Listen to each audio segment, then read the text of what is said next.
The world remembers the Dark Ages as a time of ignorance, plague, and despair. An age when art withered, libraries turned to ash, and humanity seemed to have forgotten the light of knowledge. But what if that image was never true? What if the so-called Dark Ages were not truly dark, but deliberately dimmed?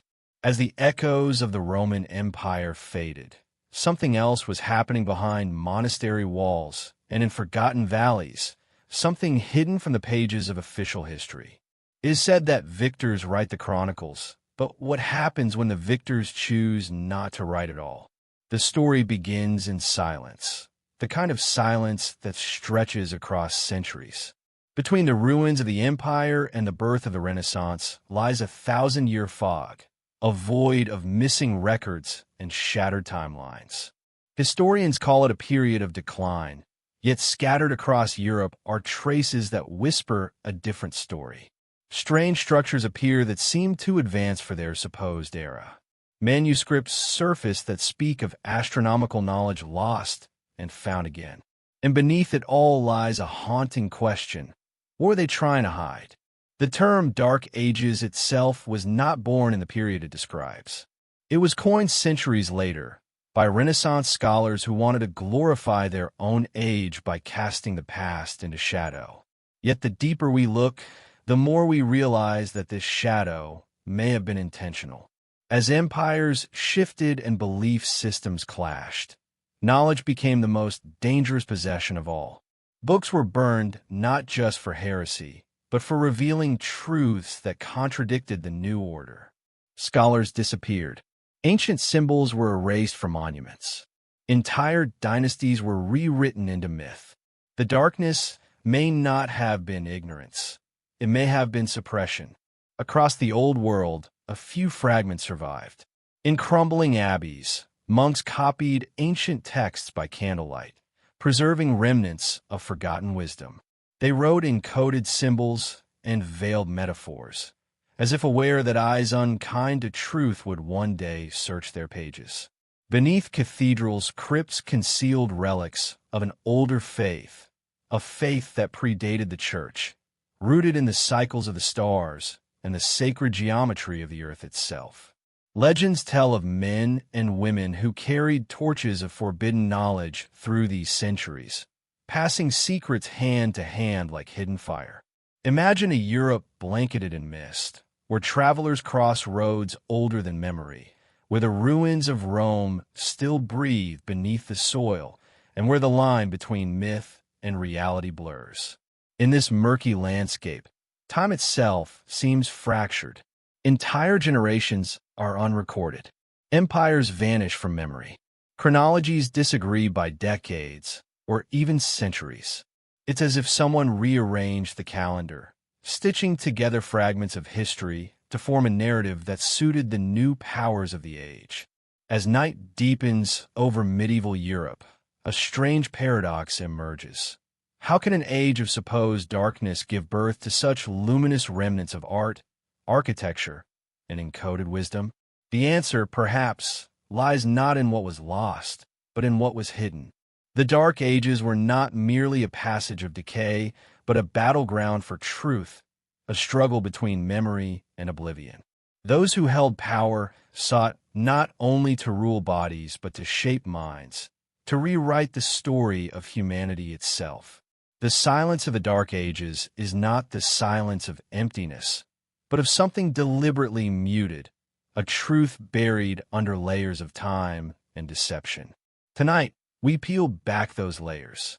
We trace the faint pulse of knowledge that survived beneath centuries of smoke and stone. What secrets were guarded in monasteries? What forces engineered the vanishing of entire centuries? And why does the past, when examined closely, begin to look like a puzzle missing its central piece? As the narrator's voice fades into an echoing hum, the imagery becomes dreamlike. Torchlight flickering over parchment maps, bells tolling in forgotten valleys, distant chants in dead languages. The invitation is clear. Journey back into the shadows where history itself was rewritten. The Dark Ages were never truly dark. They were made that way. And in the silence between their vanished years, something extraordinary still waits to be found. The fall of the Western Roman Empire is often portrayed as a cataclysm, a violent rupture that plunged Europe into chaos and illiteracy. From the outside, it appeared as if civilization itself had crumbled, leaving behind scattered tribes, broken roads, and deserted cities. Yet beneath the surface of collapsing governance and decaying infrastructure, a quieter, more insidious transformation was underway. The so-called Dark Ages were not born solely from barbarian invasions or political failure, but from a deliberate reshaping of knowledge and power, a reshaping that would ripple through centuries. Rome's fall did not extinguish the light of learning entirely. Across the continent, fragments of Roman engineering, medicine, and law persisted, often hidden in plain sight. The villas and aqueducts that survived in the countryside continued to function, maintained by local populations who understood their value, even as the grand narrative of empire dissolved. And yet, the intellectual treasures of Rome, libraries, scrolls, and records, became targets of fear. The written word, capable of preserving knowledge across generations, was increasingly viewed as dangerous by rising powers who preferred obedience over understanding. Monasteries became unlikely guardians of this endangered wisdom. Nestled in remote valleys, highlands, and forested hills, these religious enclaves copied and cataloged texts salvaged from the ashes of civilization. But they did so cautiously, often masking the content with allegory, ciphers, and hidden symbols. Knowledge survived, but only in fragments, carefully guarded by those willing to risk persecution. It is here, in these quiet corners of Europe, that the earliest flickers of the hidden history begin to emerge. These monks were not merely preserving scripture. They were safeguarding knowledge that could challenge the dominant powers of their age. Meanwhile, the political landscape shifted violently. Successive waves of Germanic tribes, Visigoths, Ostrogoths, Vandals, and Franks, carved territories from the ruins of Rome. These tribes brought their own traditions and beliefs, often at odds with Roman law and Christian dogma. Cities once humming with scholars fell silent. Roads and trade networks decayed. Yet even in the turmoil, certain pockets of continuity survived, suggesting that the collapse was not as absolute as mainstream history portrays. What appears as disorder may in fact be a carefully managed erasure, a strategic removal of knowledge from public memory. Archaeological evidence reveals curious anomalies during this period. Structures and artifacts appear ahead of their time, hinting at a continuity of knowledge that should have been impossible in a supposedly regressed society. Mechanical devices, precise construction techniques, and sophisticated art forms survive in scattered fragments, raising questions about what else may have been lost or deliberately hidden. These remnants suggest that the Dark Ages were not entirely dark. They were selectively illuminated, with knowledge preserved in secret while the masses were deliberately left in ignorance. Trade networks, though disrupted, continued in subtle ways. Monks, merchants, and travelers carried not only goods, but also ideas, manuscripts, and oral traditions. Latin remained the lingua franca of scholarship, acting as both a bridge and a barrier.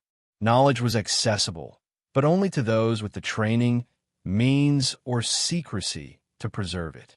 The patterns of this preservation hint at a deliberate filtration, as if certain truths were deemed too dangerous for widespread dissemination. At the same time, Europe was a crucible for cultural synthesis.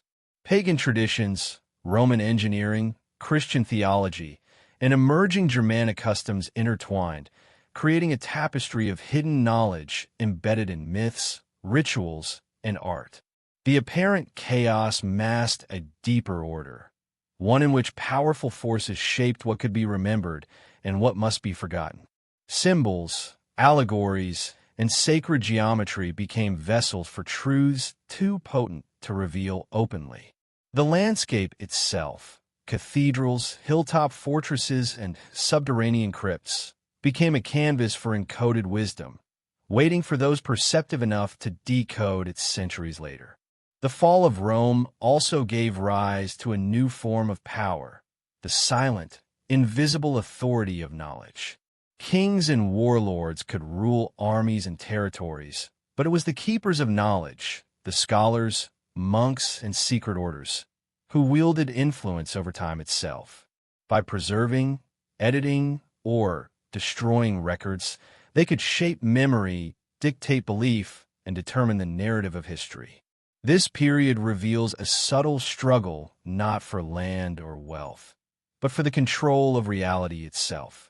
As the centuries passed, this tension between chaos and continuity intensified.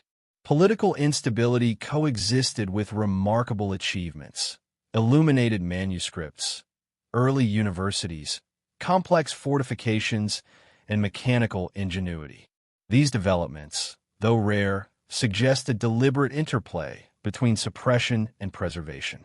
The Dark Ages may have been engineered not as a collapse of civilization, but as a crucible, a testing ground for who would survive intellectually, spiritually, and culturally. The fall of Rome, then, was not an end but a beginning. It marked the transition from open classical knowledge to a period where information was power, hidden and rationed. The silence imposed on the masses created fertile ground for myths, conspiracies, and secret traditions to flourish. Behind a veneer of decline, a web of hidden continuities was being woven, threads that would reemerge centuries later, revealing glimpses of a truth carefully concealed. In walking through the ruins of Europe today, one can almost sense the presence of these hidden currents. Every cathedral, manuscript, and stone circle whispers of a knowledge that survived the fall, often at great risk. The Dark Ages, far from being a time of pure ignorance, were a battleground for memory itself, a struggle to decide what humanity would remember, what it would forget, and what it would rediscover only in centuries to come. History often prides itself on chronology, on the neat sequencing of events that allows us to understand the past. Yet when we peer into the early medieval centuries, a peculiar inconsistency emerges. Some historians and independent researchers have long whispered about what is sometimes called the phantom time hypothesis, the idea that nearly 3 centuries of history may have been fabricated, erased, or deliberately misrepresented. According to this controversial theory, the years between approximately 614 and 911 AD never truly existed. If this were true, much of what we consider the foundation of the early Middle Ages could be a carefully constructed illusion, a narrative imposed to conceal inconvenient truths or reshape dynastic legitimacy. The evidence is subtle yet unsettling. Archaeologists note discrepancies in carbon dating, stylistic anachronisms in architecture, and unusual gaps in manuscript production. Buildings claimed to be from the 7th or 8th century sometimes display techniques or materials that are inconsistent with the technology available at the time. Coins, inscriptions, and relics appear in patterns that suggest temporal displacement, almost as if centuries were inserted into history to create a seamless chronological flow. Even calendars, which were supposed to record time with precision, show odd adjustments, mysterious leap years, and anomalies that hint at manipulation. Why would anyone want to fabricate or erase centuries of history? Some scholars speculate it was a matter of power and perception. In a world where rulers and church authorities sought unquestioned legitimacy, inventing a past could serve multiple purposes: to glorify dynasties, to fabricate ancestry, to erase inconvenient events, or to hide knowledge considered dangerous. By inserting or removing blocks of time, the architects of history could control memory itself. For those living centuries later, the past would appear continuous and unquestionable, a smooth story written by those who wish to dominate both present and future understanding. The problem becomes even more complex when examining written records. Monastic chronicles, often the only surviving sources for early medieval Europe, vary widely in consistency and content. Some chronicles suddenly leap from one event to another, leaving gaps of decades or even centuries with little to no explanation. Manuscripts may contradict one another, while key events are either missing or artificially condensed. Certain leaders are difficult to verify outside of legend, their reigns described in ways that suggest interpolation or invention. Could these textual irregularities be the traces of deliberate temporal editing? Archaeology, too, offers its own hints. In certain European sites, layers of habitation seem misaligned with the accepted timeline. Tools, ceramics, and architectural remains sometimes appear too advanced or too uniform for their supposed centuries. Radiocarbon dating occasionally conflicts with traditional chronology, creating anomalies that mainstream historians often dismiss as errors or local variations. Yet when considered collectively, these anomalies create a pattern, one that suggests an intentional smoothing over of time, as if entire centuries were added or removed to fit a preferred historical narrative. Astronomical records provide another curious clue. Ancient eclipses, star charts, and planetary observations occasionally fail to match historical accounts for the period in question. Monks and scholars were meticulous observers of celestial events, often recording them in chronicles for both practical and religious reasons. The inconsistencies between these observations and the established historical timeline raise questions. Could dates have been shifted? Were some events retroactively inserted into history to align with political or religious agendas? If the phantom time hypothesis is accurate, then the so-called Dark Ages were not simply a time of decay, but a time of deliberate erasure. Events, rulers, and even entire generations could have been removed from memory, leaving a curated version of history that suited the ambitions of the powerful. This reimagining of time raises profound questions about our understanding of the Middle Ages. What else might have been suppressed or hidden? How much of the history we accept today is based on reality, and how much is a careful fabrication?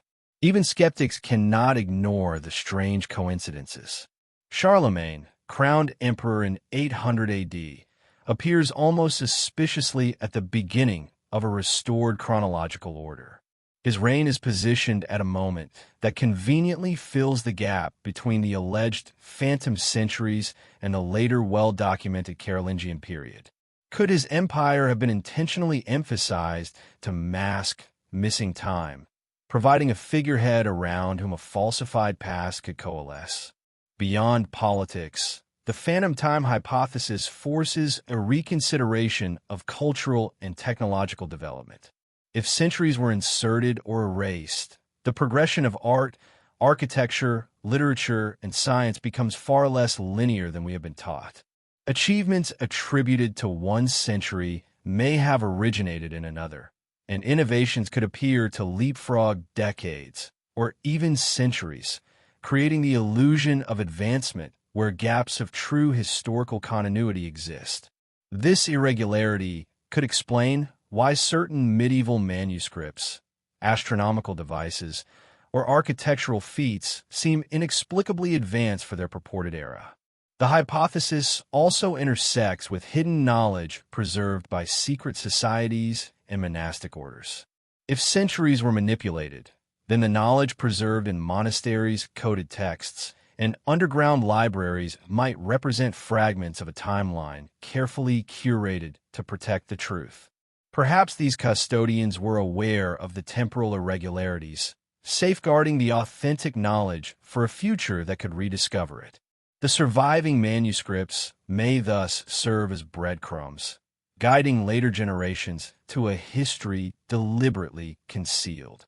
In exploring the missing centuries, one confronts the unsettling possibility that history itself is not a fixed narrative but a malleable construct.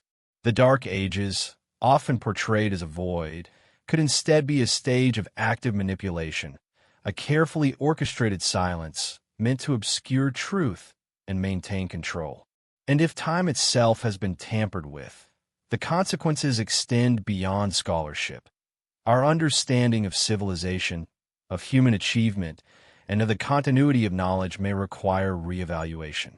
As we begin to peel back the layers of medieval chronology, the line between myth, legend, and recorded fact grows increasingly blurred. The further we look, the more the familiar story of Europe's early centuries becomes a shadow play, a tapestry woven from what was preserved, what was altered, and what was deliberately left out. The missing centuries are not merely gaps in the record. They're silent witnesses to a deliberate act of historical engineering, a manipulation of memory whose echoes are still felt today. In the shadowed corridors of medieval Europe, knowledge was power, and power was often deadly. As empires fell and kingdoms rose, certain men and women recognized that survival depended not only on skill with sword or word, but on mastery of hidden truths. Monasteries, convents, and secret brotherhoods became sanctuaries for forbidden knowledge, places where ancient wisdom was preserved even as the world outside descended into chaos. These were the keepers of knowledge that rulers, conquerors, and even the church feared. They understood that the ideas one could hold, the truths one could teach, were far more dangerous than armies marching through the streets. The monasteries themselves were far more than centers of prayer. Beneath candlelit halls and behind stone walls, scribes meticulously copied manuscripts salvaged from the remnants of Rome, Greece, and even older civilizations whose names were lost to time. Some texts contained the mathematical and astronomical knowledge of the ancients, instructions for devices that defied the technological understanding of the age, and philosophies that questioned the very foundations of emerging religious orthodoxy. These documents were often encoded in allegories, symbols, or veiled language, a silent safeguard against prying eyes and inquisitorial suspicion. The knowledge had to survive in obscurity, hidden within the very language meant to communicate it. But monasteries were not the only guardians. Across Europe, scattered in the hills, forests, and hidden valleys, lay small brotherhoods and secret societies who maintained oral traditions, cryptic teachings, and forbidden rites.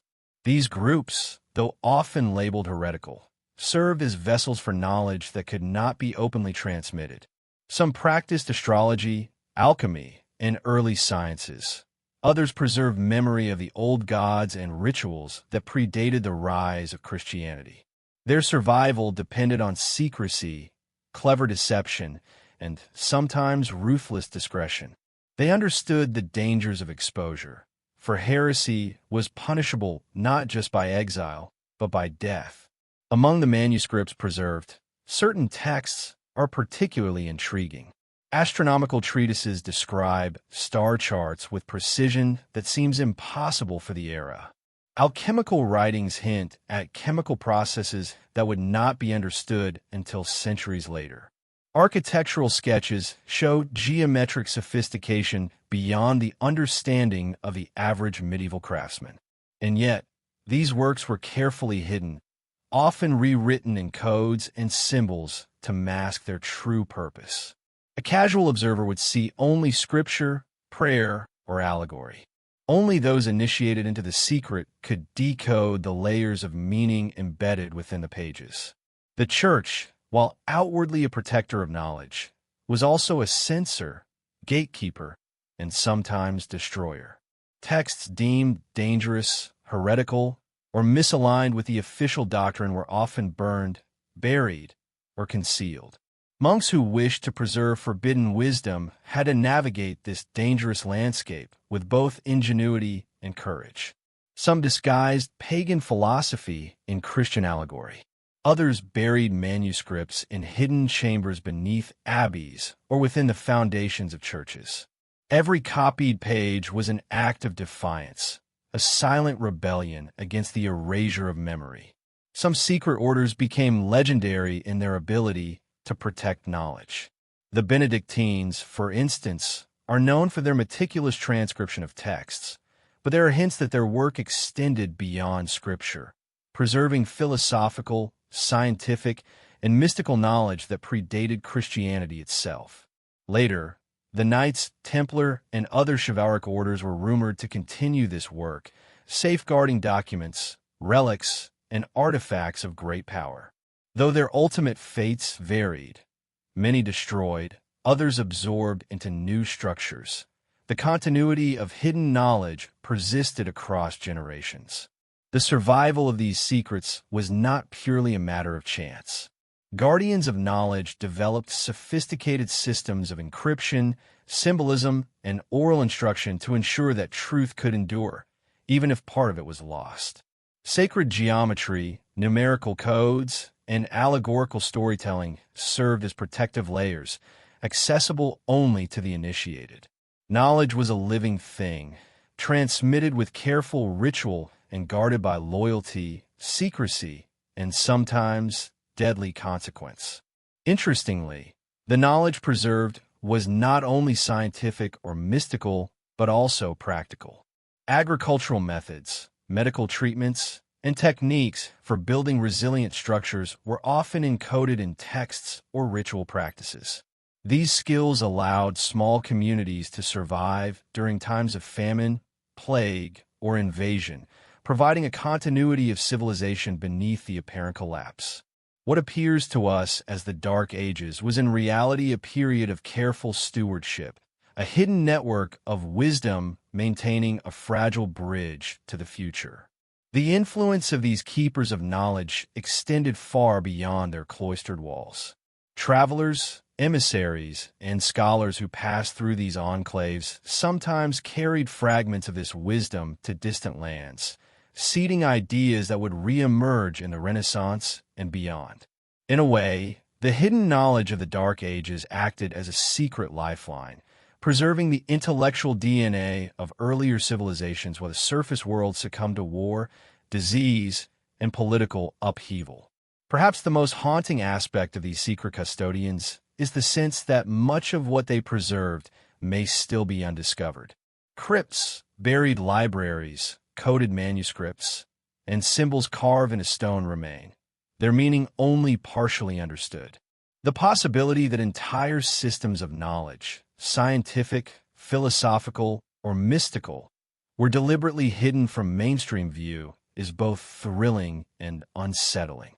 Every surviving artifact, manuscript, or encoded symbol is a window into a world that the dominant powers of history sought to erase. In considering the hidden networks of the Dark Ages, one begins to see that the narrative of decline and ignorance is incomplete, if not deliberately misleading. The real story is one of continuity, resilience, and careful preservation.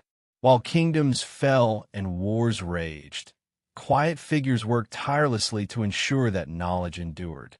The Dark Ages, rather than a simple void, were a crucible in which hidden wisdom was protected, encoded, and passed down, awaiting the day when the world might be ready to rediscover it. These guardians of forbidden knowledge remind us that history is not only written in public chronicles, but also in the hidden traces, the silent acts of courage, and the cryptic symbols left behind. They challenge the perception of a Europe that forgot its past, suggesting instead a Europe that remembered, quietly, carefully, and with profound awareness of the power that truth holds. Amid the turmoil of the early medieval centuries, Europe appears, at first glance, to have regressed technologically. Roads crumbled, cities shrank, and large-scale engineering projects seemed to vanish. Yet scattered across the continent are hints of knowledge and craftsmanship that defy the accepted timeline, remnants of technologies that should not have existed in an age often dismissed as primitive. These hidden marvels suggest that even as political structures faltered, certain knowledge was preserved, carefully concealed, or deliberately lost to the public eye. Consider the mechanical devices that have surfaced in historical records and archaeological discoveries. Clocks, automata, and complex water-driven machines appear centuries before their officially recognized invention. The famous Antikythera mechanism, though older in Greek in origin, illustrates that advanced mechanical knowledge was far from unknown. During the so-called Dark Ages, evidence hints at similar ingenuity being quietly maintained in monastic workshops or secret chambers, away from prying eyes that might have suppressed their use or understanding. These devices were not mere curiosities. They represented the practical application of mathematics, astronomy, and engineering in ways that challenge our conventional understanding of medieval Europe. Metalwork and construction during this period also suggest a surprising level of sophistication.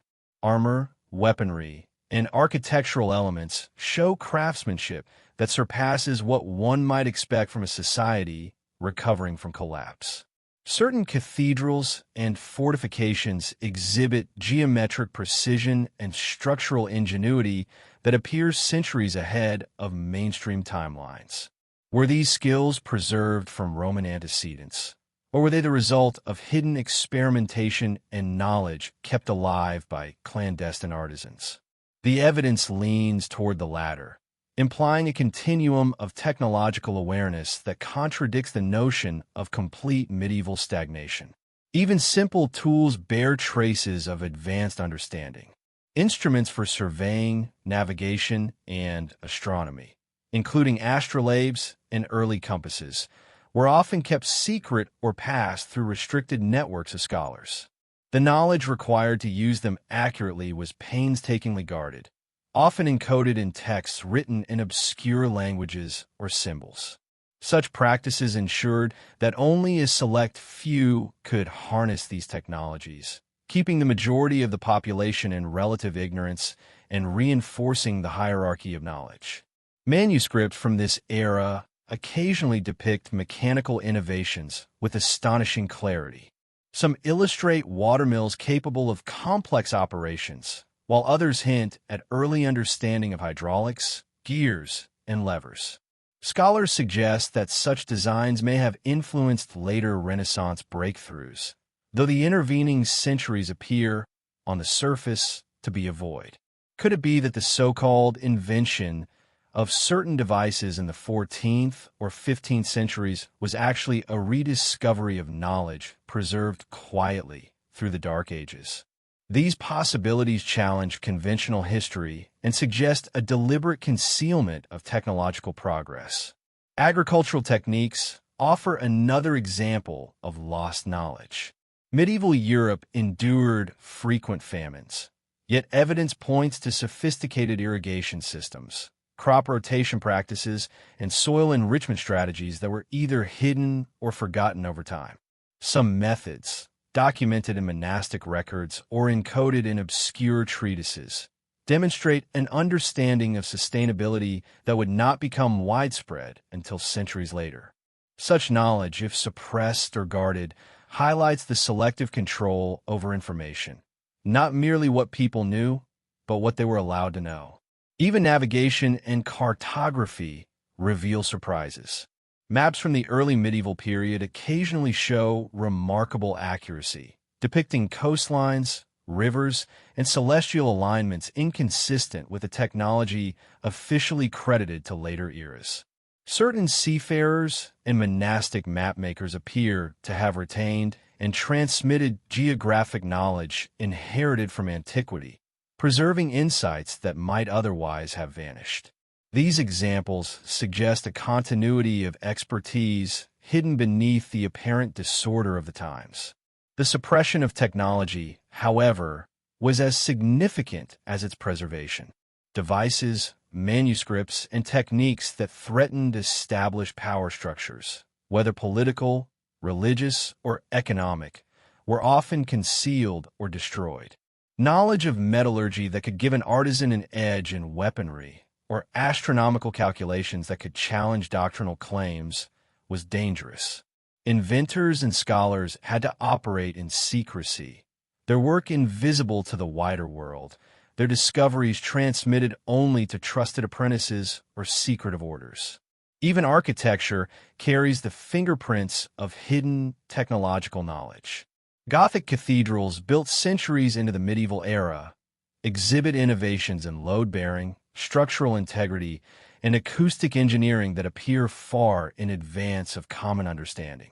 Stone masons, operating within guilds and often sworn to secrecy, may have inherited knowledge preserved in cryptic sketches, coded manuscripts, or oral instruction passed through generations.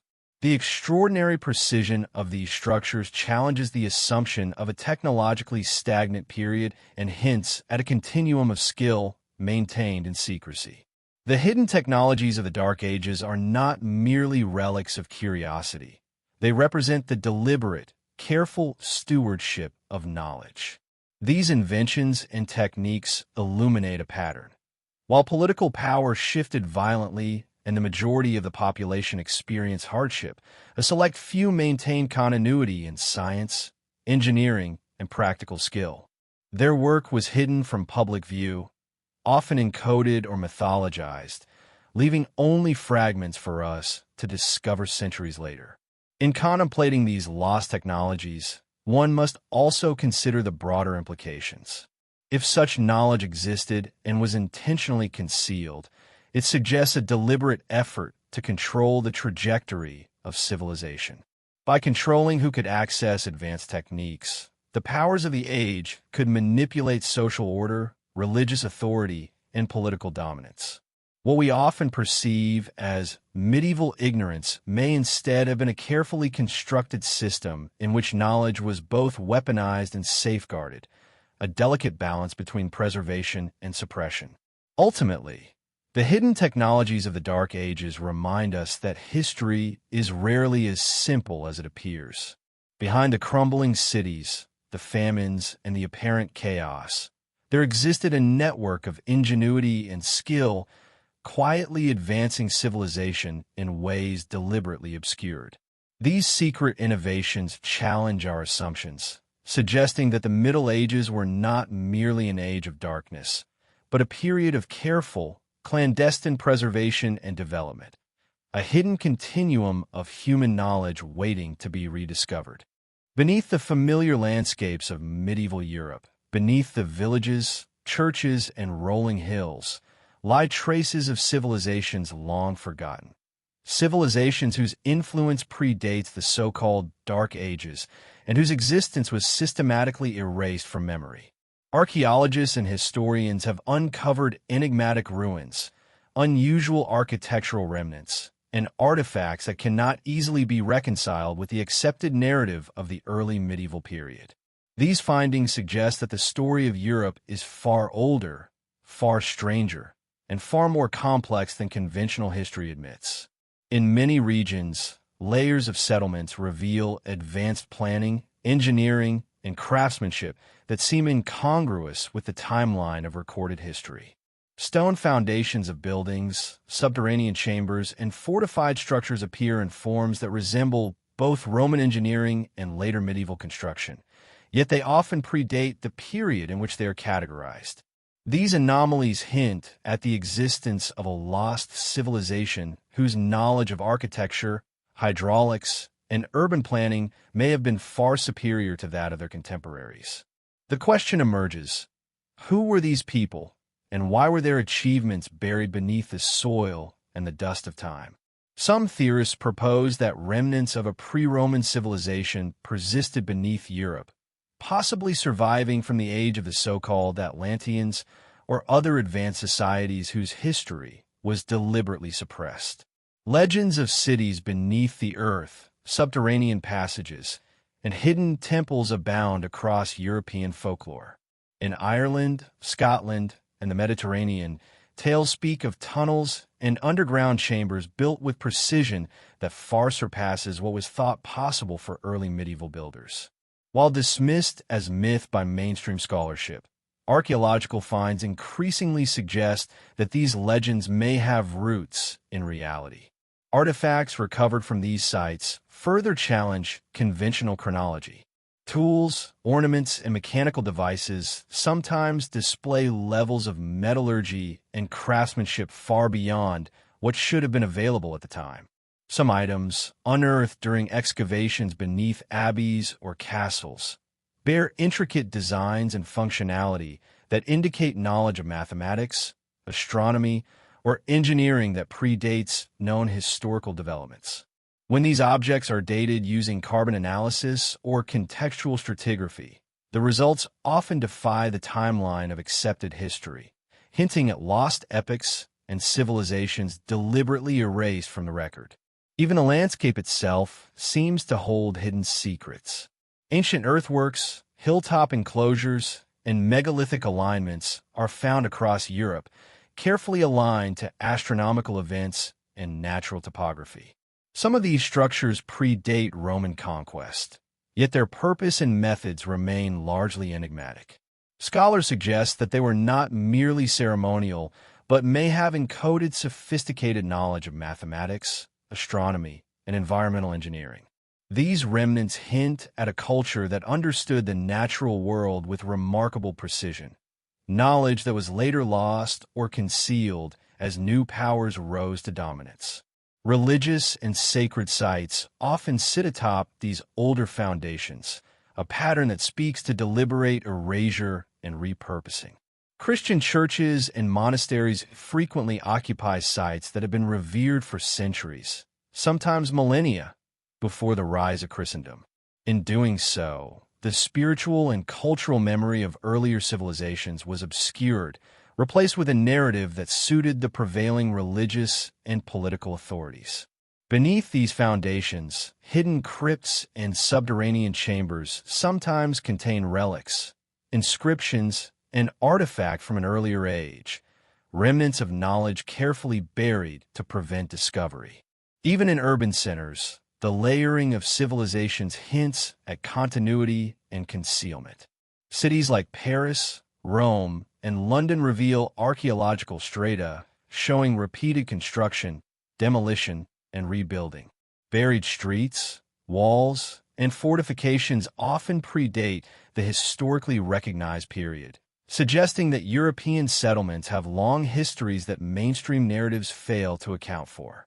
Within these layers, inscriptions, symbols, and artifacts hint at a sophisticated, organized culture whose contributions to human knowledge were intentionally minimized or obscured.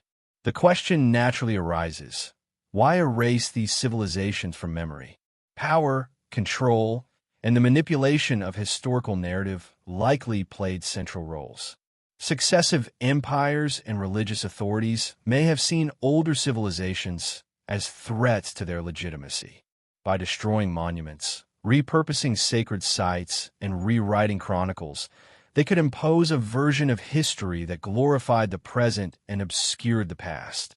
The buried civilizations of Europe, then, become not just archaeological curiosities, but evidence of a deliberate, systemic suppression of knowledge. Legends of hidden cities, secret libraries, and lost treasures are not merely fanciful stories. Across the continent, subterranean structures continue to be discovered, tunnels connecting ancient settlements, chambers with precise stonework, and cryptic inscriptions whose meanings are still debated. These discoveries suggest that the people who came before the Dark Ages were not primitive, as the traditional narrative would have it, but possessed advanced knowledge that rivaled or exceeded that of later centuries. The lost civilizations beneath Europe may also offer insight into continuity of knowledge that survived through the Dark Ages. While official records claim a cultural and technological decline, these hidden societies may have been the custodians of wisdom, passing down practical and mystical knowledge through clandestine channels. Monks, artisans, and secret orders may have tapped into these older traditions, preserving fragments of an advanced understanding that would later resurface in the Renaissance and beyond. In contemplating the lost civilizations beneath Europe, we are forced to reconsider the linear narrative of history. The Dark Ages, far from being an era of total decay, may have been a transitional period in which visible power shifted, but hidden knowledge endured, protected by those who recognized its value.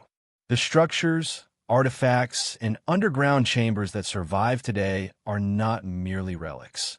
They are evidence of a sophisticated civilization deliberately erased from mainstream memory, leaving only fragments for future generations to uncover. These forgotten layers remind us that history is never truly gone. It is often buried, waiting for discovery. The lost civilizations of Europe, silent and hidden beneath centuries of soil and stone, challenge our assumptions and hint at a deeper truth: that the foundations of human knowledge may be far older and more complex than history books have ever revealed.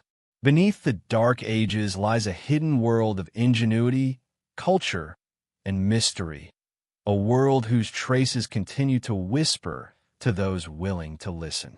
Among the most enigmatic and closely guarded repositories of human knowledge lies the Vatican Library, a vast archive containing millions of manuscripts, codices, and artifacts that span centuries of human history. While the Church has long presented the library as a treasure trove of religious and scholarly works, whispers persist of texts and relics kept strictly hidden from public view, documents that could challenge accepted timelines, reveal lost civilizations, or expose knowledge deemed too dangerous for the masses. The Vatican, in this sense, represents not only spiritual authority, but also the ultimate gatekeeper of history itself. Walking through the ornate halls of the library, one imagines corridors lined with shelves stretching endlessly, each volume carefully cataloged, yet accessible only to the initiated. Scholars and priests have long spoken of the vast number of works never allowed to leave the library's walls. Some of these texts are said to contain records of civilizations predating Rome, advanced scientific knowledge, and mystical traditions suppressed by centuries of religious and political control. Others allegedly detail artifacts, maps, and relics whose origins challenge the conventional understanding of human development. These secrets, locked behind iron gates and guarded by silence, suggest that history as taught may be only a fraction of what truly exists. Some of the most tantalizing whispers involve manuscripts that describe technologies far ahead of their time. There are references to devices resembling mechanical clocks, water-driven automata, and advanced astronomical instruments, carefully documented centuries before their supposed rediscovery in the Renaissance. The precision of these writings indicates not casual curiosity, but rigorous observation and experimentation. Were these records preserved to protect knowledge from destruction, or to control who could access it? Perhaps the Church understood that certain truths, in the wrong hands, could destabilize authority. Other accounts point to documents chronicling lost civilizations and forbidden knowledge, from pre-Christian Europe to enigmatic societies whose influence supposedly shaped early medieval culture. Maps of lands unknown or erased from contemporary understanding hint at continents or civilizations that were deliberately omitted from official histories. Cryptic texts, written in obscure scripts or coded language, suggest that the keepers of this knowledge were acutely aware of the dangers of exposure. Even today, scholars who gain access to the library's deeper archives report encountering manuscripts whose contents challenge centuries of historical assumptions. The question naturally arises: why such secrecy? Power is central to understanding the Vatican's control over knowledge. The Church, throughout its history, has wielded influence not just spiritually but politically, shaping kingdoms, influencing rulers, and guiding the course of empires. Knowledge, in this context, becomes a tool, one capable of shaping belief, altering perception, and consolidating authority. By selectively revealing or concealing information, the Vatican could control not only faith, but also the narrative of history itself. Some hidden texts reportedly describe events or knowledge inconsistent with mainstream chronologies. Accounts of advanced architecture, astronomy, and metallurgy suggest a continuity of understanding lost to the public. Certain religious artifacts, preserved under strict supervision, may hold clues to forgotten technologies or esoteric practices. Other manuscripts, encoded with symbols and metaphors, hint at the transmission of wisdom from secret societies, heretical groups, or surviving remnants of pre-Christian civilizations. The implication is clear. History, as widely taught, may be only the version deemed safe for public consumption. Legends also speak of forbidden books, sealed in chambers inaccessible to all but the highest authorities. These works are said to contain prophecies, astronomical calculations, and esoteric rituals that could reshape understanding of a universe and humanity's place within it. The very act of hiding such knowledge implies both its power and its danger. It also raises profound questions about what was considered too subversive for society, and why the Church alone held the authority to determine what could be preserved or suppressed. Throughout the centuries, numerous scholars, explorers, and historians have sought access to these secret archives, often meeting resistance, delay, or outright denial. Occasionally, fragments of hidden works have surfaced, igniting debates and speculation. Some manuscripts are reported to contain alternative accounts of historical events, suggesting that entire empires, dynasties, or achievements were deliberately omitted or misrepresented in official chronicles. Could it be that our understanding of the Dark Ages, the lost centuries, suppressed knowledge, and mysterious technological achievements, has been shaped in part by what was hidden within these walls? Even the architecture of the Vatican itself hints at a deliberate layering of secrecy and symbolism. Hidden chambers, restricted passages, and concealed rooms suggest that the very building is designed not only to house sacred texts, but to protect the knowledge contained within them. The interplay of light and shadow, the placement of libraries and archives, and the cryptic inscriptions throughout the complex all contribute to an environment where information is controlled with extreme precision. Knowledge is a treasure, and access to it is tightly regulated. The deeper one explores these hidden vaults, the more one realizes that the Dark Ages may have been a stage in a much larger strategy of preservation and concealment. While much of Europe experienced upheaval, war, and apparent decline, the Vatican and similar repositories acted as guardians of continuity, ensuring that certain knowledge survived intact, though invisible to the wider world. They were custodians of truth, but custodians who also determined what truth could be known and what must remain concealed. In contemplating the Vatican Library, we are forced to confront a disquieting possibility that much of what we consider history has been filtered through the priorities, fears, and intentions of those in power. What lies in those secret archives could fundamentally alter our understanding of the Dark Ages, revealing hidden civilizations, advanced technologies, and knowledge that predates accepted historical timelines. The Church's vaults are more than a sanctuary for sacred texts. They're a gatekeeper to the past itself, a reminder that the story of humanity is never fully told, and that what is hidden often holds the most profound truths. While the surface of medieval Europe suggests an age of decline, beneath the apparent disorder lies a network of secret societies, hidden knowledge, and clandestine operations that challenge the conventional narrative.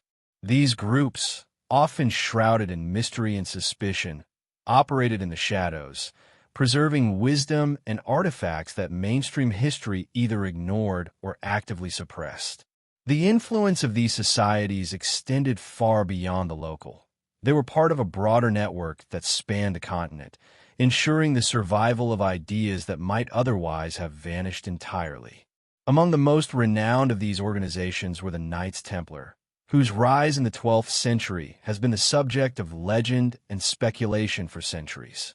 Ostensibly a military order, the Templars are said to have also acted as custodians of knowledge, guarding manuscripts, relics, and treasures of ancient civilizations. They operated under a strict code of secrecy, often maintaining archives that contain maps, astronomical data, and texts describing technologies far ahead of their time. Their sudden fall in the early 14th century, orchestrated by political and religious authorities, led to the dispersal of their secrets, many of which were absorbed into other secretive groups or lost entirely. Other groups, less well-known but equally influential, worked quietly in monasteries, guilds, and informal networks. These custodians of knowledge preserved advanced scientific understanding, mystical traditions, and esoteric teachings that might have otherwise been destroyed during periods of religious persecution or political upheaval. They encoded wisdom in cryptic manuscripts, geometric designs, and oral traditions, ensuring that only those trained to interpret these signs could access the information. In this way, knowledge was both protected and concealed, creating a hidden continuity that endured despite the apparent chaos of the Dark Ages. Alchemy and early sciences played a significant role within these networks. Far from being merely symbolic or mystical, alchemical texts often contained practical knowledge of chemistry, metallurgy, and medicine. Monks and scholars experimented in secret, creating devices, remedies, and chemical processes that were centuries ahead of mainstream understanding. This knowledge was carefully hidden, shared only with trusted apprentices, and occasionally encoded in symbolic language to prevent misinterpretation or misuse. It was a system designed to survive political and religious turbulence, ensuring that key insights were not lost to time. Secret societies also served as guardians of pre-Christian traditions and ancient knowledge. Oral histories, sacred geometry, and astronomical observations were preserved in ways that mainstream culture either ignored or attempted to erase. Certain rituals and symbols, disguised within Christian practice, encoded the wisdom of earlier civilizations, allowing it to endure in plain sight. Cathedrals, stone circles, and hilltop fortresses often contain subtle markers, alignments, carvings, and mathematical patterns that reveal the hidden presence of these traditions. These structures were not merely functional or decorative. They were repositories of encoded knowledge, waiting for those able to decipher them. Maps, relics, and texts circulated quietly among these secretive networks, linking regions and ensuring continuity across generations. Knowledge of ancient trade routes, lost civilizations, and technologies was carefully transmitted, often disguised as folklore, myth, or religious allegory. In some cases, these secret teachings influenced the Renaissance, acting as a bridge between the suppressed knowledge of the Dark Ages and the explosion of discovery that followed. Without these hidden custodians, much of Europe's intellectual heritage may have been irretrievably lost. The danger these societies faced was constant. Political rulers, jealous of power, and religious authorities, wary of heresy, often sought to suppress knowledge that could challenge established hierarchies. Individuals and groups who preserved forbidden wisdom risked imprisonment, torture, or execution. Yet the very existence of these secret networks demonstrates a remarkable resilience. Through clever concealment, encoded texts, and strict codes of loyalty, they were able to maintain continuity of knowledge even in times of extreme danger. Even today, traces of these secret societies remain. Symbols carved into ancient stones, cryptic inscriptions in manuscripts, and references in oral tradition suggest that the hidden networks of the Dark Ages left lasting imprints on European culture. Scholars and independent researchers continue to uncover evidence that challenges conventional history, revealing that these groups may have shaped the intellectual, spiritual, and even political trajectory of Europe far more than previously recognized. In exploring the hidden societies of the Dark Ages, one begins to see the period not as an era of pure ignorance, but as a crucible in which knowledge was both suppressed and preserved. The apparent darkness was carefully orchestrated, ensuring that only the initiated could access certain truths. It was an age of selective enlightenment, where wisdom was guarded as fiercely as any treasure, and where survival depended as much on secrecy and discretion as on force or wealth. Ultimately, these secret societies remind us that history is rarely as linear or transparent as it appears.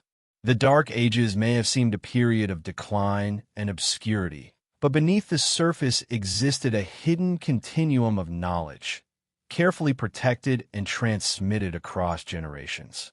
These clandestine networks ensured that human understanding survived, waiting for the day when the world might be ready to rediscover the truths long hidden beneath centuries of shadow. Even as Europe wrestled with the collapse of empires and the upheaval of shifting kingdoms, the power of symbols, relics, and hidden artifacts quietly shaped the course of history. Objects of seemingly mundane purpose often carried meanings far beyond their appearance, encoded with knowledge that could influence politics, religion, and the spiritual lives of entire populations. These relics, whether ancient manuscripts, sacred stones, or intricately crafted devices, acted as vessels of memory, preserving insights from forgotten civilizations while simultaneously concealing truths from the uninitiated. One of the most intriguing categories of these objects is the sacred relic. Across Europe, countless churches, abbeys, and monasteries claim possession of fragments from saints, holy instruments, or objects tied to biblical events. While many were undoubtedly symbolic or devotional, some relics display properties and craftsmanship that suggest far deeper significance. Certain chalices, for instance, incorporate metalwork and geometric designs that align with principles of sacred geometry, hinting at an understanding of mathematics, astronomy, and symbolism that predate the era in which they were ostensibly created. These artifacts may have functioned as more than ceremonial objects. They could have encoded knowledge intended to survive through centuries of upheaval. Maps and navigational charts form another category of hidden artifacts. Medieval maps, when examined closely, reveal astonishing accuracy in the depiction of coastlines, islands, and astronomical alignments. Some documents appear to record knowledge from lost civilizations or ancient seafaring routes that should have been forgotten. Legends speak of maps hidden by monastic orders, passed in secret to select navigators and scholars. These relics not only guided physical journeys, but also served as tools for preserving a more complete understanding of the world, knowledge that might otherwise have been erased or lost during the turbulence of the Dark Ages. Mechanical artifacts provide perhaps the most striking evidence of forgotten sophistication. Automata, water-driven devices, and early clockwork mechanisms appear in texts and archaeological remains centuries before their officially recognized invention. These devices were not merely curiosities, but represented practical applications of mathematics, physics, and engineering. In many cases, their design and documentation were closely guarded by secret societies, monastic workshops, or artisan guilds. The survival of these devices across centuries, often hidden from the public eye, speaks to a deliberate effort to protect advanced knowledge while controlling its dissemination. In addition to physical artifacts, symbols carved into stone, wood, and manuscripts served as enduring vessels of encoded wisdom. Sacred geometry, numerological patterns, and intricate designs frequently appear in cathedrals, crypts, and tombs, as well as in the illustrations of illuminated manuscripts. These symbols often carry dual meanings, one accessible to the casual observer, the other comprehensible only to those trained in the hidden arts. By embedding knowledge in layers of symbolism, medieval custodians could transmit complex ideas across generations while shielding them from the scrutiny of authorities or the uninitiated. Some artifacts are particularly enigmatic because they appear to originate from cultures or knowledge systems that predate Christianity or even Rome. Stone circles, underground temples, and ceremonial objects suggest an advanced understanding of astronomy, environmental cycles, and ritual practice. The placement of these artifacts often aligns with celestial events such as solstices and equinoxes, revealing a sophisticated comprehension of the cosmos. The deliberate concealment of such objects within later religious or political contexts may indicate that their knowledge was considered too potent, too transformative, or too threatening to be widely known. The preservation and protection of these artifacts required careful strategy. Secret chambers, hidden compartments, and cryptic inscriptions ensured that only those who were initiated or trusted could access the knowledge contained within. Monastic orders, artisan guilds, and secret societies played a central role in this effort, safeguarding items across generations, often at great personal risk. The destruction or suppression of such artifacts by political or religious authorities underscores just how dangerous knowledge could be in the wrong hands, or, perhaps more accurately, in the hands of the unworthy. Many of these relics also carry layered narratives that blur the line between myth and history. Stories of lost treasures, hidden cities, and secret texts are often tied to real objects whose purpose or origin remains mysterious. These tales may serve as both warning and guide, preserving fragments of truth within allegory and legend. Even when documentation is sparse or intentionally obscured, the artifacts themselves provide tangible evidence that advanced knowledge, long thought lost, continued to exist through the Dark Ages.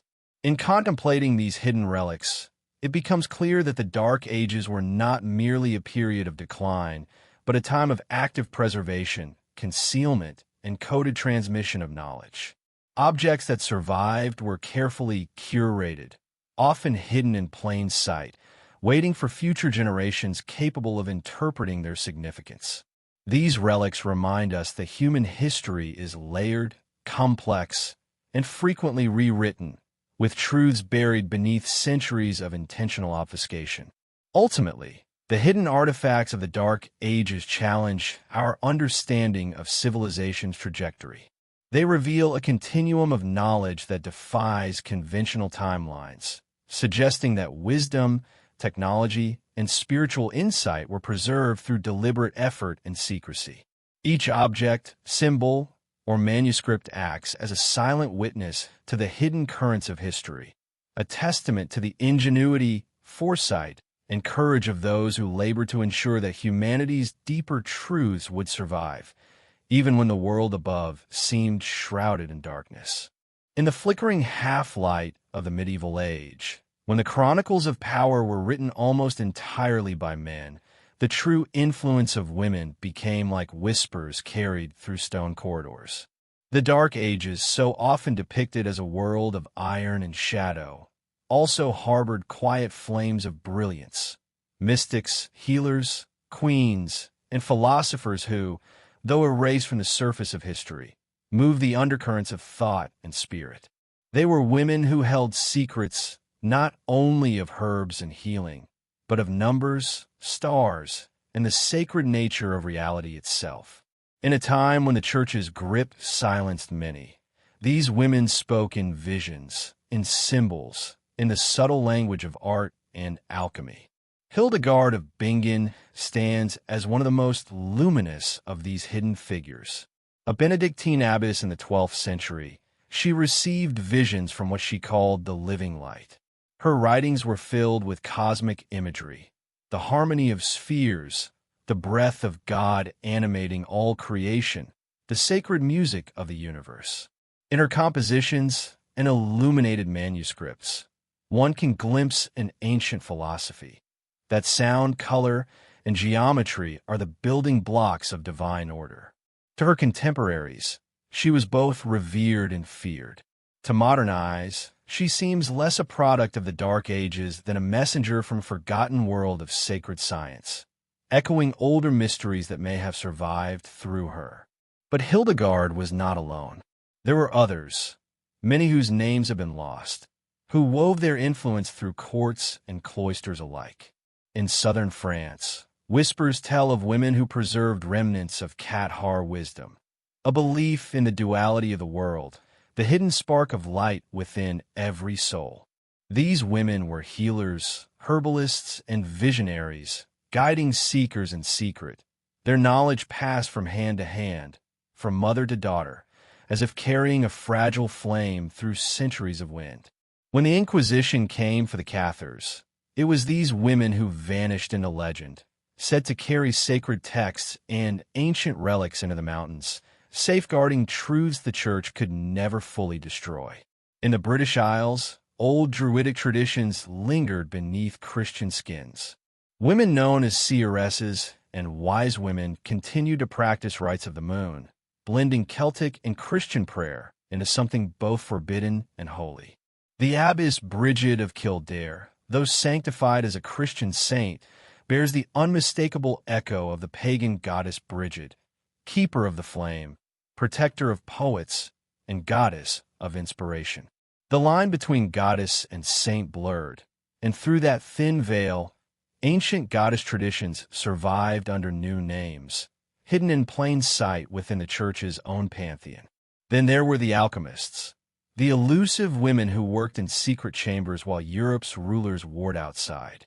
In fragmented manuscripts, we find traces of figures like Maria the Jewess, considered the first true alchemist, whose teachings influenced centuries of hidden science. Her writings on distillation and the divine transformation of matter were preserved under masculine pseudonyms to escape censure. Later, in medieval Europe, anonymous women carried on her legacy, experimenting with metals and herbs not for greed, but for spiritual revelation. They saw in transformation not a lust for gold, but a mirror for the soul's ascent. The alchemical furnace was a temple, the philosopher's stone, an inner awakening. Even within royal courts, female influence operated through mystery.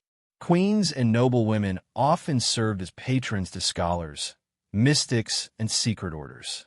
Eleanor of Aquitaine, one of the most powerful women in Europe, surrounded herself with poets and troubadours who spoke of the divine feminine, the eternal lady of light hidden within Christian mysticism. These songs, seemingly romantic, may have carried echoes of the ancient goddess traditions that refused to die. The cult of courtly love, in its veiled language, became a spiritual rebellion, a rediscovery of the feminine principle erased from dogma, but alive in the heart. Behind monastery walls, some women scholars lived disguised as men to gain access to forbidden texts. There are scattered accounts of anonymous writers whose works were attributed to monks, their feminine insight erased by the hands of later scribes.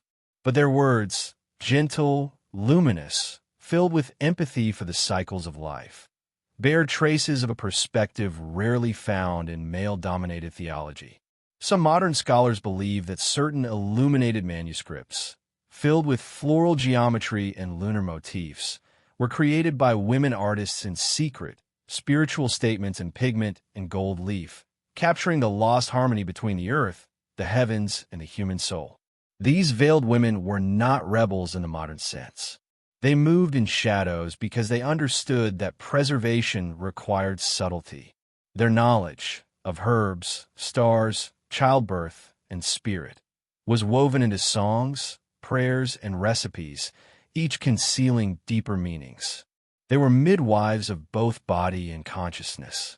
While empires fell and cities burned, they kept alive the invisible networks of wisdom linking past to future. Some legends even speak of convents where sacred texts of pre-Christian origin were hidden within hollow walls, disguised as prayer books. Such stories may never be proven, yet their persistence suggests an undercurrent of truth that not all enlightenment was extinguished in the so-called dark. The feminine mysteries were also cosmic.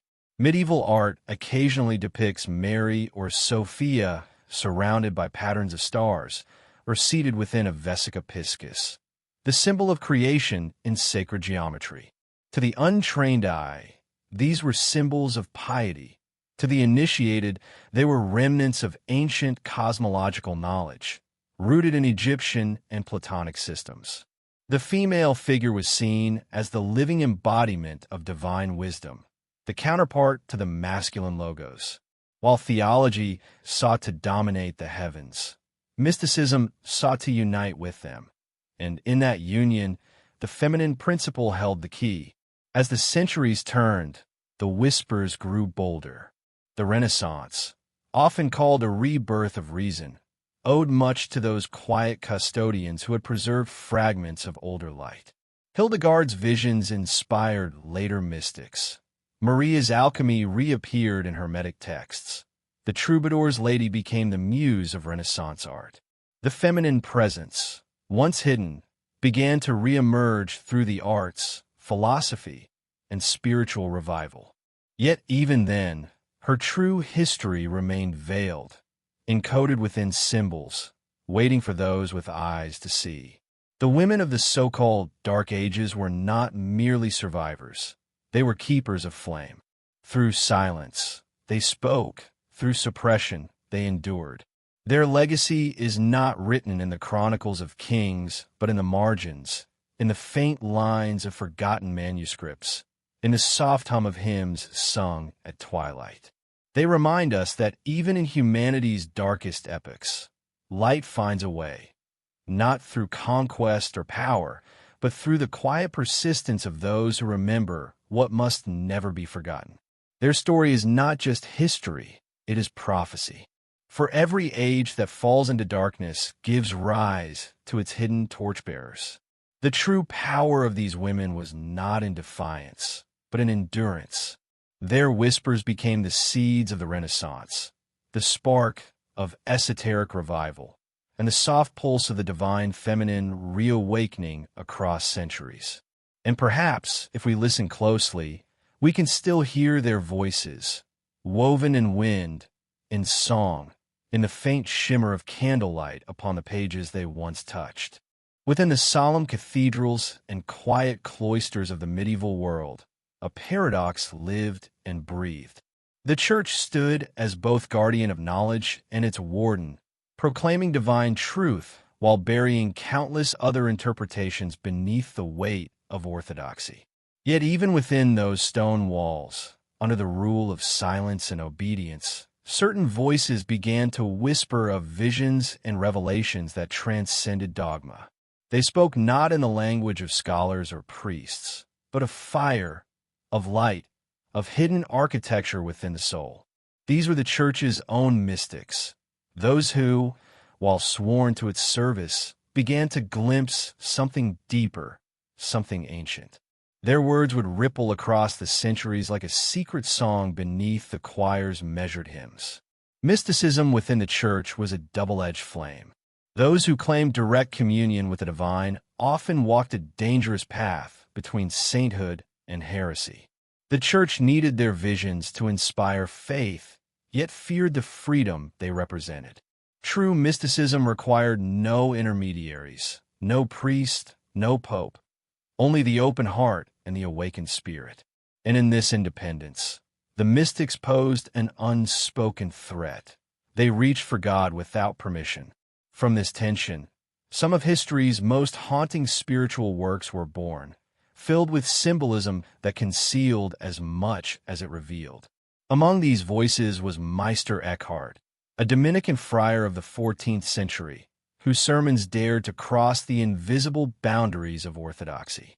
He spoke of the God beyond God, a divine essence that existed beyond all names and forms. To Eckhart, the soul was not a creation separate from the Creator. It was the same spark, the same infinite light wearing human flesh. His words resonated with something older than the Church itself, echoing Platonic and even Eastern notions of unity. Yet to the inquisitors, such ideas smelled of pantheism, even blasphemy. Eckhart was charged with heresy, and though he died before judgment, his writings survived, preserved quietly by followers who saw in him the reflection of ancient wisdom long forbidden. In the same age, another voice rose, this time from the depths of Spain, Teresa of Avila. Her mystical visions described the soul as a castle of crystal, each room leading inward toward a radiant center where God himself dwelled. To enter that inner sanctum, she said, was to die to the world and be reborn in the divine. Her words, poetic and vivid, disguised profound esoteric insight. The notion that the human being was a microcosm of the cosmos, a living temple through which the infinite could be known. Her imagery of ascent through layers of consciousness mirrors older Gnostic teachings, in which the soul journeys through spheres toward the source of light. Though she was canonized as a saint, many of her writings were censored or reinterpreted, stripped of their more radical implications. Behind her devout language hid a truth both mystical and revolutionary, that divinity resides within, not above. The Church's mystics often cloaked ancient knowledge in Christian metaphor. Their visions of light, geometry, and divine proportion can be read as continuations of the Hermetic tradition. Those teachings that claimed the universe was a living mirror of God, written in symbols and numbers. The Hermetica, though officially condemned, had never fully disappeared. Its ideas lingered in the libraries of scholars, translated and reinterpreted by monks who sensed their power. Mystics like Eckhart, Hildegard, and John of the Cross echoed these patterns unknowingly or perhaps knowingly, drawing upon a current of wisdom that flowed silently beneath Europe's surface, older than Christendom itself. In the illuminated manuscripts of this period, subtle clues appear. Geometric diagrams hidden in borders, sequences of numbers woven into sacred art, mandorlas and circles symbolizing the union of heaven and earth. To the untrained observer, these were mere decorations. To the initiated, they hinted at the divine architecture of reality. The mystics saw in creation not a fallen world, but a cipher, an encoded revelation of God's mind. This idea, that matter itself was sacred, stood in quiet opposition to the Church's growing dualism, which viewed the world as corrupt and the flesh as sinful. The mystics refused to see such separation. For them, to love the world was to love God, and to understand it deeply was to return to Him through knowledge. Within monasteries, mystical writings circulated secretly, copied by hand under candlelight. Some bore names, others did not, their authors preferring anonymity to the dangers of accusation. These texts spoke of hidden chambers in the heart, of inner alchemy and divine fire. The language mirrored the practices of Hermeticism and Gnosticism, though clothed in Christian imagery. The dark night of the soul, described by John of the Cross, was not merely despair. It was the alchemical nigredo, the purifying darkness before illumination. The union with God was the philosopher's stone, the perfected state of being. Whether consciously or unconsciously, these mystics had become the inheritors of an ancient current that had slipped quietly into Christian garb. The tension between mystic and institution grew sharper with each revelation. Some were celebrated, others burned. Marguerite Porete, a French beguine in the 13th century, wrote The Mirror of Simple Souls, describing how the soul, upon uniting with God, transcends all law and authority. Her book was condemned. She was executed in Paris, her ashes scattered on the wind. Yet her words survived, hidden within convent libraries, copied by secret admirers who recognized in her the courage to speak what many only dared to think. Her theology was simple yet dangerous. That divine truth could not be contained by any church, because the soul itself was the church. Mysticism thrived on paradox. The more the Church sought to confine it, the deeper it burrowed into symbolic language, becoming a secret dialogue between the seen and unseen. The mystic's vision of God was intimate, direct, and experiential, while the Church's was hierarchical, mediated, and ritualized. But even in their persecution, mystics served a purpose. They reminded the world that faith, at its core, was not obedience but awakening. Their writings, despite being shrouded in theological vocabulary, preserve the essence of humanity's oldest spiritual quest, to know oneself as part of the infinite. Beyond Europe, parallel traditions flourished. In Sufi circles of the Islamic world, poets like Rumi and Ibn Arabi sang of divine union with words strikingly similar to their Christian counterparts. It is no coincidence that Spain, a crossroads of Christian, Jewish, and Muslim thought, became the cradle of both mysticism and heresy. Ideas traveled through translation, through whispers among scholars and traders. In Toledo and Córdoba, the works of Aristotle, Plotinus, and the Hermetica were studied and transmitted, sparks that ignited both scholasticism and mystical revelation. The mystics' visions, therefore, were not isolated miracles, but the flowering of a cross-cultural seed planted long before their time. As centuries turned, their influence quietly reshaped Christianity itself. The mystics' emphasis on inner transformation laid the groundwork for Renaissance humanism and the rebirth of Hermetic thought. Their insistence that God could be known directly inspired reformers, philosophers, and artists. The cathedrals that rose in this era, with their spiraling spires and stained glass drenched in light, were more than buildings. They were crystallized mysticism, frozen prayers in stone and color, embodying the cosmic harmony described by the visionaries of earlier centuries.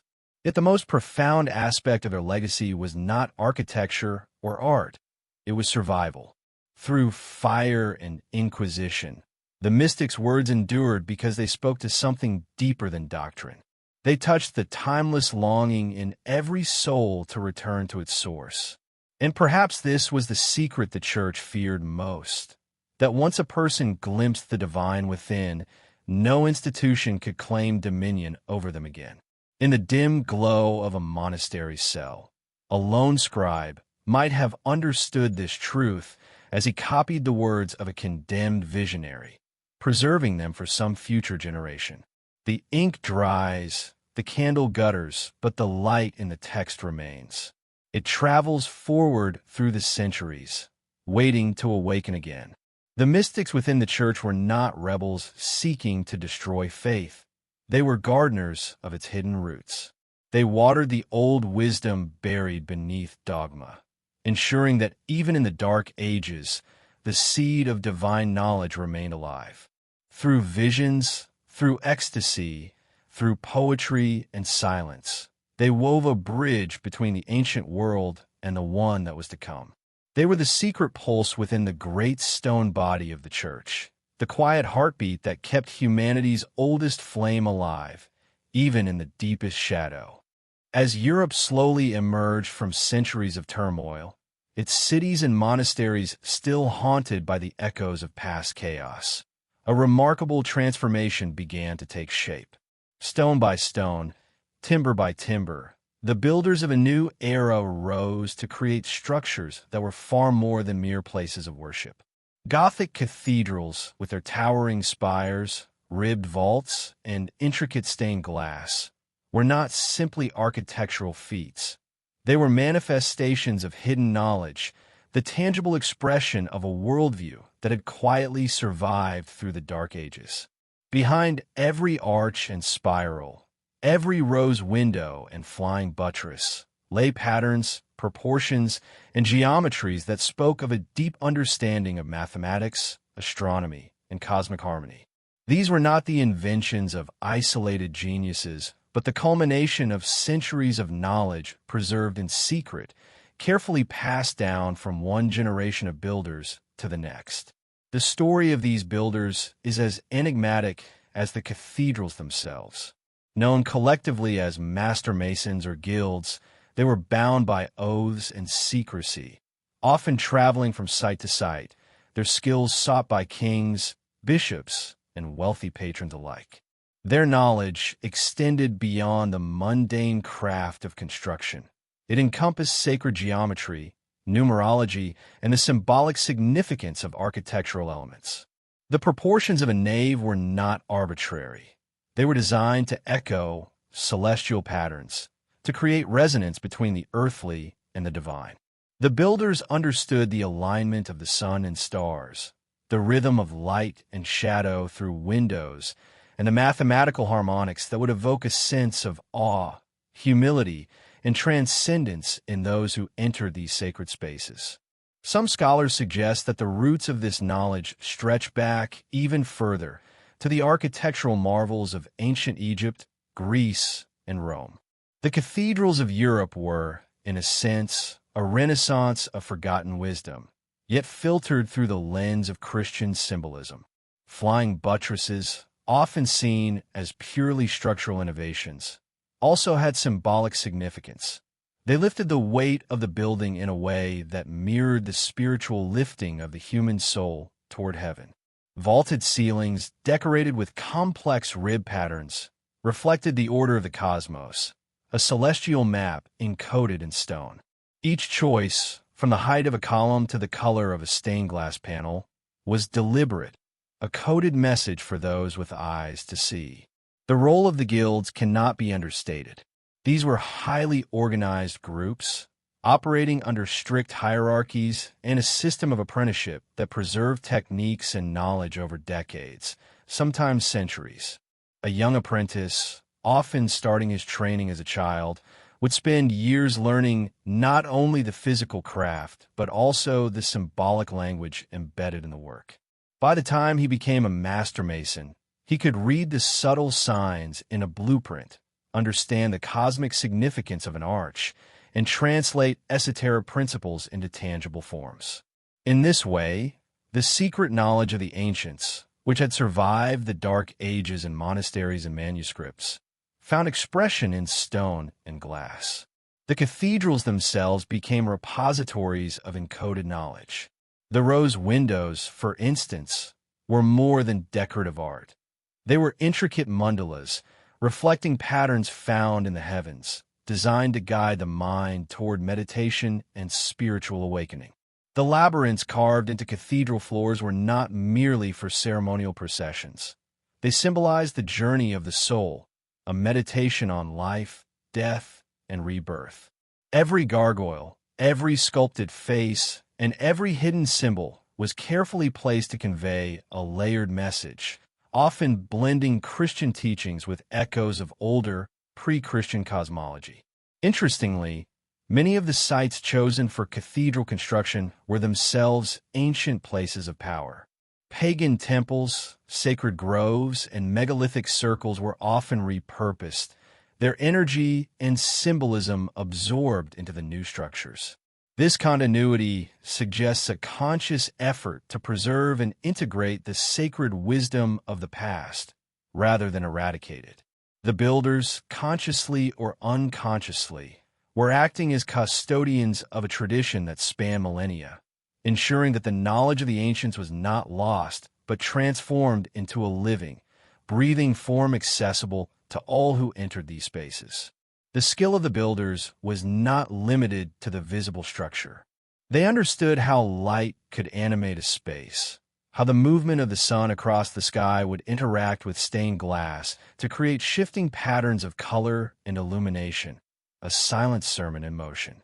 The acoustics of cathedrals were engineered to enhance chant and music, creating a resonance that lifted the human spirit and deepened the sense of the sacred. In every sense, the Gothic cathedral was a multidimensional teaching tool, a temple of knowledge encoded in physical, visual, and auditory experience. There is also a suggestion that these builders were connected to secret societies, perhaps proto-Masonic orders, who inherited the knowledge of geometry, architecture, and symbolism from generations of hidden scholars. Through this network, technical skill and esoteric insight traveled across regions and centuries, surviving political upheaval, religious reform, and the slow erosion of oral traditions. The cathedral, in this sense, was both a public declaration of faith and a private archive of secret wisdom, visible only to those initiated in the hidden language of the builders. The impact of these structures on the people of the time cannot be overstated. For the average observer, a cathedral was a place of awe, a manifestation of divine power on earth.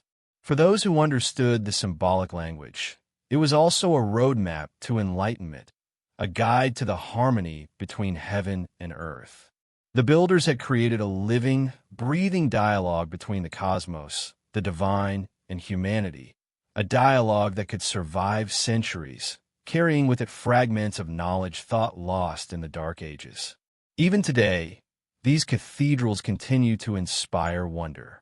Scholars, architects, and spiritual seekers study them, not only for their beauty, but for the hidden wisdom encoded in their design. The Gothic cathedral stands as a testament to human ingenuity, but more profoundly, as evidence that the light of knowledge never truly dies. It can be suppressed, obscured, or hidden, but through the hands of the builders and the hearts of the mystics, it can be preserved, encoded, and passed forward, waiting for those who are ready to see beyond the stone, to glimpse the cosmic order that inspired its creation. The rise of these magnificent structures was not merely an architectural achievement. It was the triumphant return of a knowledge deliberately preserved through centuries of shadow, the living proof that the Dark Ages were never entirely dark. Through their spires and vaults, the builders whispered a message across time. The flame of understanding endures, hidden in plain sight, waiting to illuminate those willing to seek it. Across the mists of medieval Europe, in dimly lit chambers and secluded monasteries, whispers of prophecy threaded their way through the centuries like an undercurrent hidden beneath the roar of political power.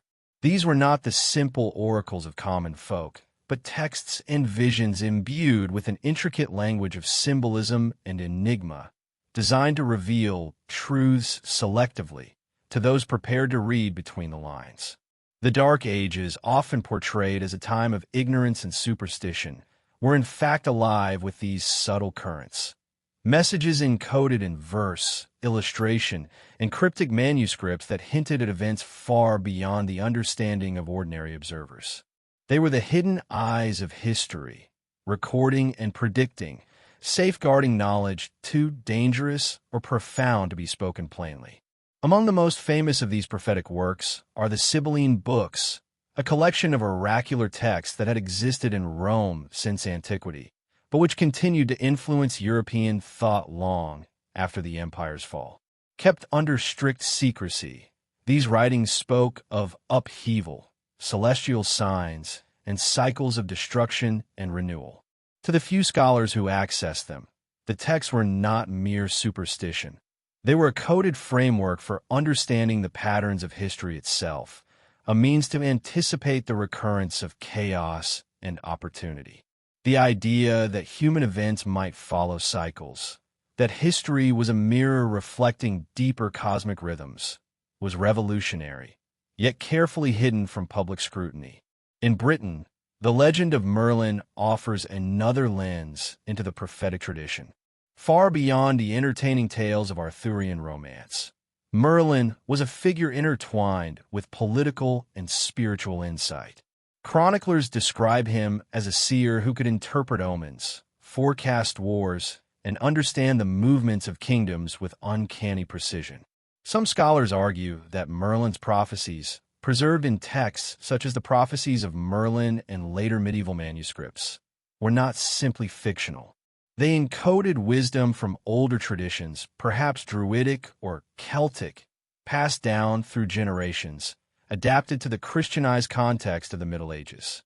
Merlin's words often employed allegory and metaphor, ensuring that only the initiated could decipher their true meaning. Even more enigmatic is the Voynich manuscript, a text that defies conventional understanding. Its pages are filled with botanical drawings of plants that cannot be identified, astrological charts, and mysterious diagrams. Written in an unknown script, it has confounded linguists, cryptographers, and historians for centuries. Some theorists suggest that it is a repository of esoteric knowledge, blending herbal lore, cosmology, and mystical insight in a coded form. Others propose that it was intended as a pedagogical tool for initiates, transmitting centuries-old wisdom in a language that could survive scrutiny while remaining opaque to outsiders. Regardless of interpretation, the manuscript embodies the spirit of medieval secrecy, the desire to preserve what was valuable, to hide it from the unworthy, and to pass it forward in a veiled form. Prophetic tradition also extended to Christian mysticism, where visions and symbolic writings often contained warnings, guidance, or encoded cosmology. Hildegard of Bingen, for example, incorporated prophetic elements into her visions, blending spiritual insight with cosmic imagery. Her illuminations depict stars, planets, and intricate geometries, suggesting an awareness of celestial cycles and their influence on earthly events. The language she used, while cloaked in religious terminology, points to a continuity of older knowledge of cycles, correspondences, and patterns of cause and effect that had survived the collapse of classical civilization. To her contemporaries, these were divine revelations. To a modern perspective, they might represent fragments of ancient science carefully encrypted within spiritual allegory. Many medieval prophecies also centered on the theme of cyclical destruction and renewal. They predicted not only political upheavals, but also natural phenomena, famines, and plagues, often tied to celestial alignments or cosmic events. These predictions were never straightforward. They were layered with metaphor and numerical symbolism. Some interpreters believe that hidden within these texts are references to suppressed technologies, lost civilizations, and knowledge systems deliberately obscured by dominant powers. To read them properly required initiation into a lineage of understanding, a secret intellectual tradition that connected Europe to the wisdom of the ancients. The prophetic tradition intertwined closely with esoteric societies and secret lineages. Orders such as the Templars, the Rosicrucians, and other lesser-known groups are thought to have collected, preserved, and interpreted these texts. They were not merely scholars. They were custodians of encoded histories, carrying forward knowledge that might have destabilized conventional authority if released indiscriminately. Manuscripts were copied under strict secrecy, often using ciphers, symbolic language, or allegorical narratives. The act of preserving prophecy was thus itself a form of rebellion, a subtle defiance against the imposed narrative of the Dark Ages as a time of ignorance. Astrological and numerological systems provided another layer of complexity. Many prophetic manuscripts link celestial movements to human events, suggesting that rulers' fates, wars, and revolutions followed patterns aligned with the stars. This reflects a worldview in which the universe is a living, intelligible system, a macrocosm mirrored in the microcosm of human society. Such insight, however, was dangerous, for it implied that kings, clergy, and empires were bound by laws beyond their control, undermining the notion of divine or political absolute authority. Only a select few, initiated into these esoteric frameworks, could interpret the signs safely and effectively. Prophecy in the Dark Ages was therefore both a tool and a shield. It guided those who sought to preserve knowledge, cautioning them against the blind forces of history while offering a coded map of potential futures. It allowed wisdom to survive in turbulent times, hidden within allegory, rhyme, and symbol. From Merlin to the Sibyls, from Hildegard's visions to the mysterious Voynich manuscript, the prophetic tradition threaded a line of continuity that connected pre-Christian, pagan, and ancient classical knowledge to the medieval world. It was a lifeline, a secret bridge across centuries of suppression. And yet, despite its secrecy, the prophetic flame was never extinguished. Those who were attuned to its language, monks, mystics, and hidden scholars, carried the knowledge forward. Even when suppressed by political and religious authorities, it survived in manuscripts, art, architecture, and ritual. In many ways, prophecy was the skeleton key to understanding the hidden truth of the Dark Ages. That knowledge, once it has been glimpsed, can never be completely buried. It only waits, encoded in patterns and symbols, for a mind prepared to see its meaning. By the end of the medieval period, these prophecies were not mere curiosities. They were an archive of human experience, coated with cosmic and historical insight. They remind us that the Dark Ages were never truly devoid of vision, foresight, or intellect. The prophets, visionaries, and esoteric custodians preserved not only warnings of what might come, but also the hope that understanding, even in silence, could survive the chaos of centuries. And perhaps this is the greatest secret of all, that the future has always been written not in the open chronicles of kings and conquerors, but in the quiet, coded wisdom of those who saw beyond the surface, who understood the cycles, and who trusted in the enduring power of hidden knowledge. The awakening of Europe from the shadows of the so-called Dark Ages did not arrive suddenly, like the flick of a switch illuminating a room long shrouded in darkness.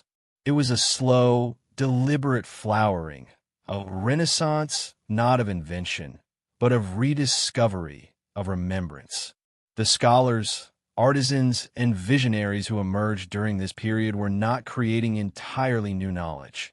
They were reconnecting with the fragments preserved through centuries of suppression, secrecy, and quiet endurance. What the world would call the Renaissance was, in truth, a continuation of a lineage of wisdom that had survived in monasteries, guilds, and secretive orders, quietly waiting for the moment to reemerge. Manuscripts long hidden in abbeys and private collections were brought to light, revealing a wealth of knowledge that had been obscured or dismissed.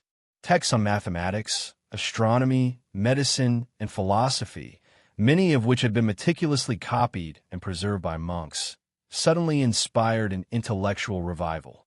The works of Aristotle, Plato, and the Hermetic texts returned to European consciousness, translated from Arabic and Greek by scholars who themselves have become the inheritors of hidden traditions. This knowledge, filtered through the lens of medieval understanding, sparked new ways of thinking, bridging the sacred and the scientific, the mystical and the empirical. Art and architecture blossomed as part of this awakening. The techniques of perspective, proportion, and anatomy, often attributed to the genius of Renaissance artists, were not created in isolation. They were inspired by careful study of classical texts, by the observation of nature, and by knowledge preserved from earlier ages. Leonardo da Vinci, whose notebooks reveal an almost obsessive investigation into mechanics, anatomy, and the patterns of the natural world, exemplifies this bridge. His work demonstrates an understanding of principles that may have been hidden for centuries, an inheritance from a time when such knowledge was carefully guarded from public view. Science, too, experienced a subtle revival rooted in these preserved truths. Scholars began to question and observe, cautiously at first, the principles that underpinned the natural world. The rediscovery of ancient medical texts, astronomical treatises, and works on engineering provided a foundation for experimentation. Yet it was not purely curiosity or academic ambition that drove these developments. There was also an inherited awareness that knowledge could be transformative, that understanding the world could unlock both power and insight. This was a continuation of the centuries-long practice of preserving wisdom for those capable of wielding it responsibly. The revival of classical learning was often intertwined with mystical insight. Renaissance thinkers did not simply study texts. They sought to understand the hidden patterns within them, the underlying harmony of the cosmos reflected in numbers, geometry, and proportion. This was a form of esoteric scholarship, connecting the material world with spiritual truths, much like the mystics and builders of the preceding centuries. The Gothic cathedrals, with their calculated geometry, had already encoded these principles in stone. The Renaissance artists and architects now rediscovered them in form and theory, bringing the invisible into visible expression. Patrons of the arts, often members of elite courts, played a crucial role in this rebirth. The Medici of Florence, for example, were not merely collectors of beauty. They were custodians of knowledge, supporting scholars, artists, and philosophers who engaged with both classical and hidden traditions. The commissioning of art, architecture, and literature became a means to cultivate, display, and preserve wisdom. In this way, the Renaissance was not merely a cultural movement.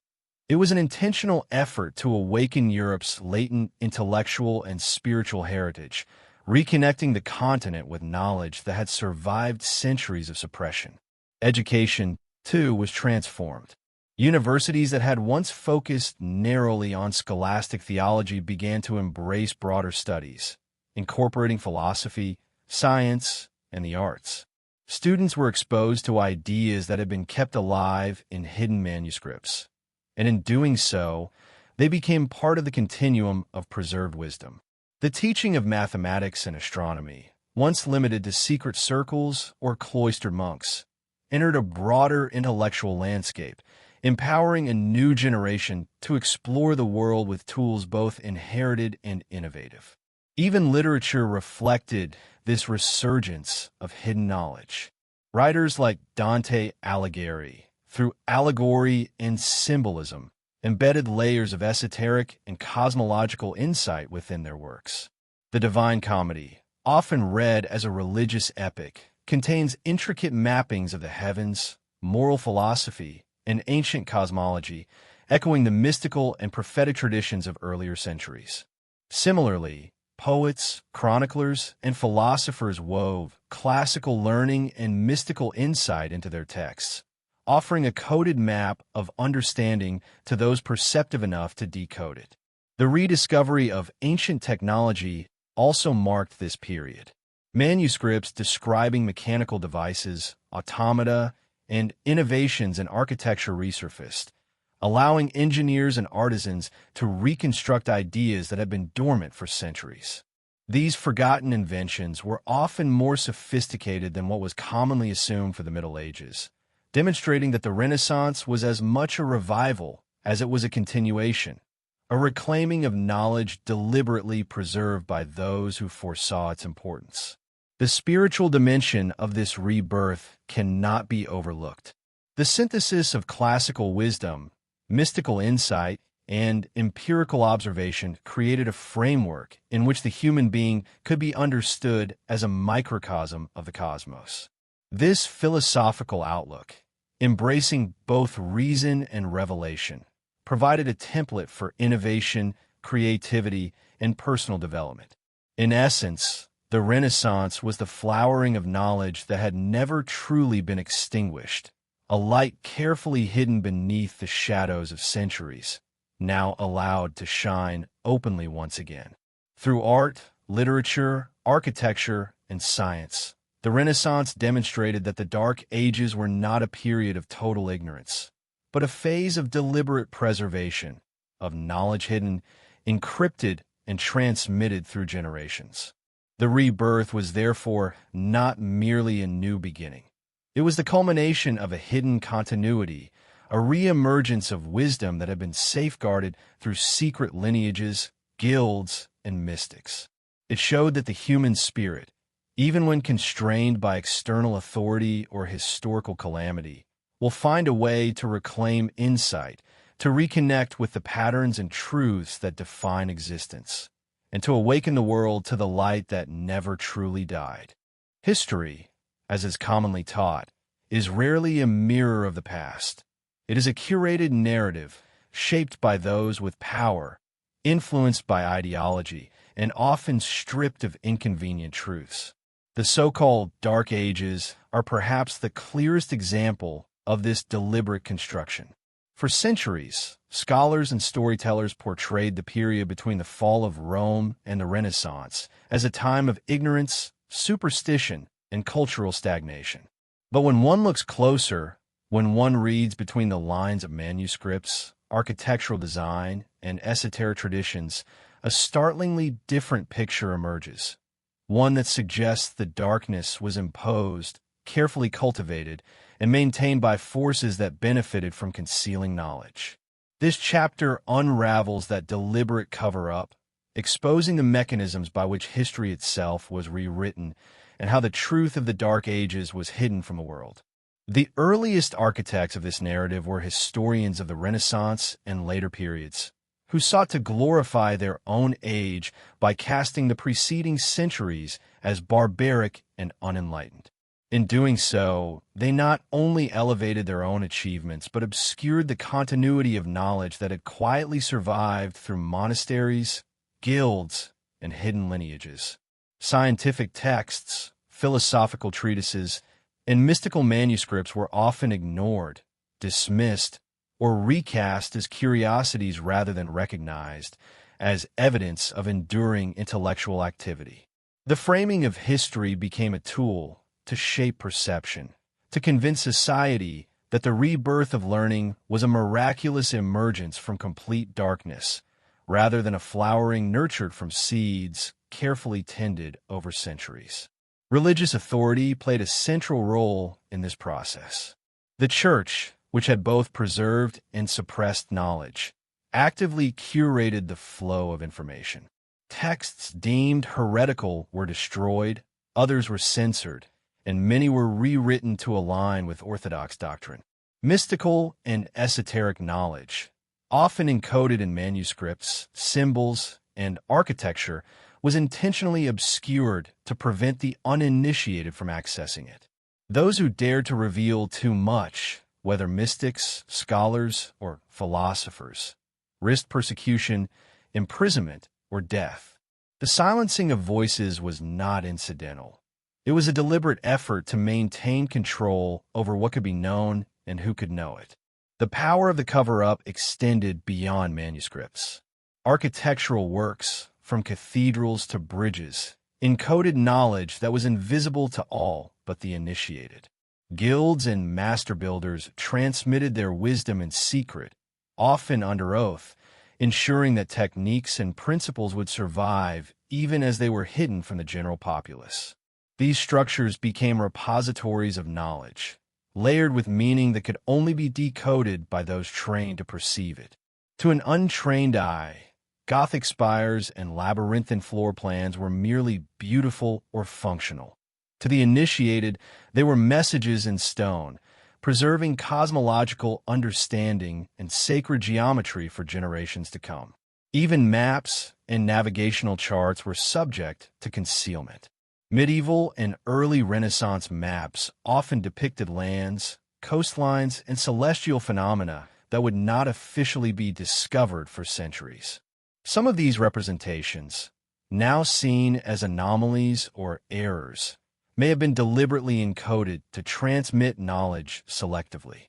The geographers, cartographers, and explorers who handled such maps often belonged to secretive networks, ensuring that the flow of geographical information was controlled, precise, and partially hidden. In this way, the cover-up was not merely intellectual. It was spatial, extending to the way humans perceive the world itself. Secret societies and hidden lineages also played a dual role in this concealment. Groups such as the Templars, Rosicrucians, and other esoteric orders became custodians of knowledge too dangerous or controversial to be widely disseminated. They preserved manuscripts, instruments, and relics, passing them quietly through generations. Their secrecy was protective rather than selfish. By keeping knowledge from those who might misuse it, they ensured its survival. Yet the existence of such groups further fueled the narrative of ignorance and darkness in the broader public consciousness, since the preservation of knowledge was invisible to the masses and therefore could not contradict the constructed historical narrative. Prophecy, mysticism, and esoteric philosophy were particularly vulnerable to suppression because they challenged the linear, hierarchical view of authority. They suggested that wisdom transcended kings, popes, and political institutions, implying that human understanding could access truths independently of sanctioned structures.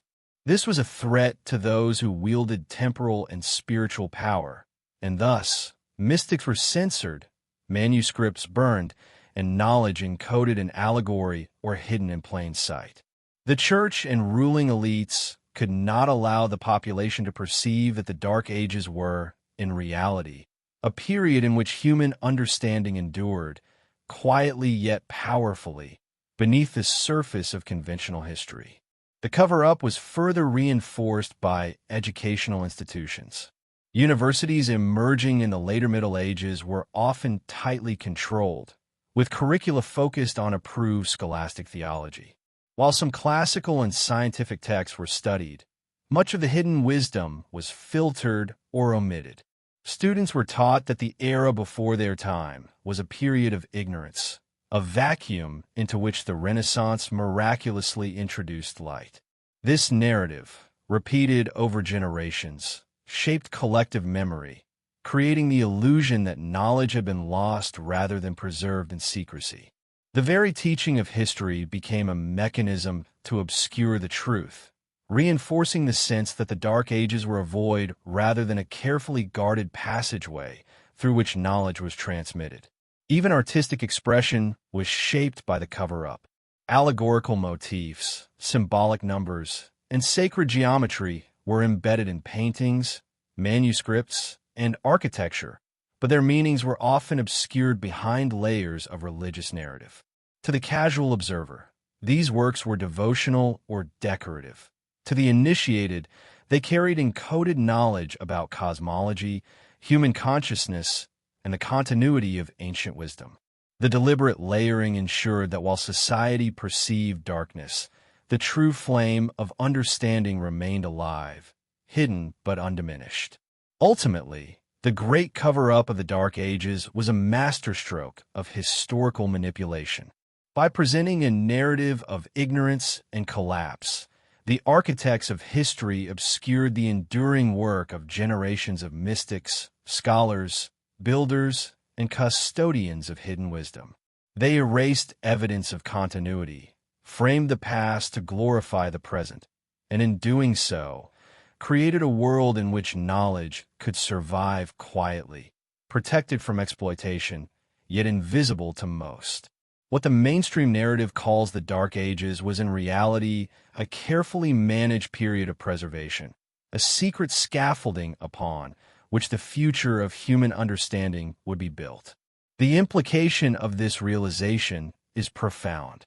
It suggests that much of what we take for granted about history, the gaps, the losses, the sudden leaps of knowledge, may be deliberate illusions. The secrets of the Dark Ages, the inventions, the prophecies, the mystical insights were never entirely lost. They were hidden, encoded, and transmitted selectively.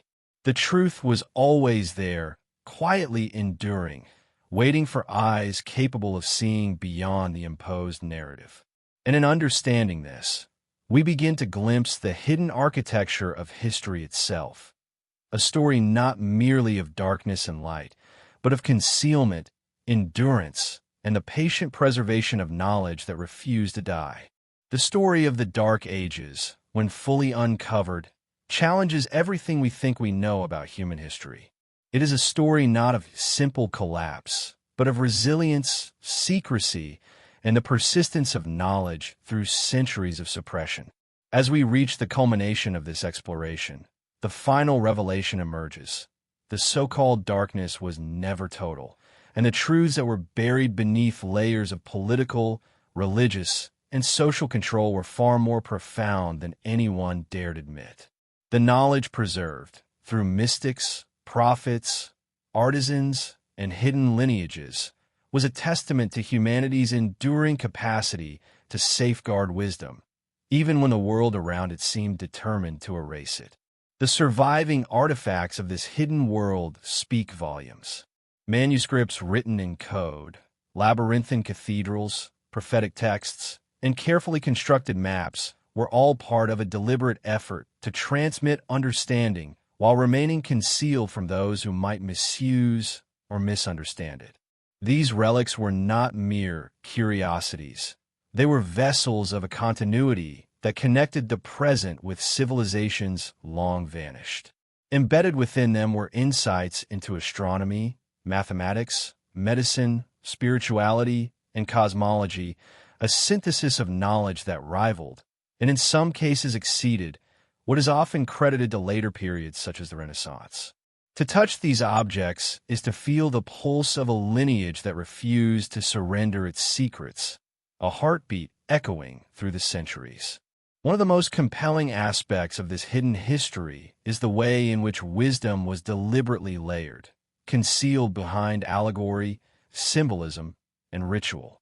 Gothic cathedrals, for example, were not merely expressions of faith, they were repositories of cosmological knowledge, mathematical precision, and sacred geometry. The soaring spires, intricate rose windows, and labyrinthine floors encoded truths about the cosmos, human consciousness, and a harmony between the earthly and the divine. Only those trained in the symbolic language of the builders could fully interpret these messages, ensuring that knowledge was preserved and transmitted to future generations, while remaining invisible to the uninformed observer. In this sense, architecture itself became a form of coded communication, a silent yet eloquent testimony to the endurance of understanding. Mysticism and prophecy further contributed to the preservation of knowledge. Figures such as Hildegard of Bingen, Meister Eckhart, and John of the Cross provided frameworks for understanding the universe and the human soul that transcended orthodox teachings. Their visions were not simple religious experiences. They were intricate maps of consciousness and cosmology, encoded in allegory and metaphor to protect the knowledge from those who might misuse it.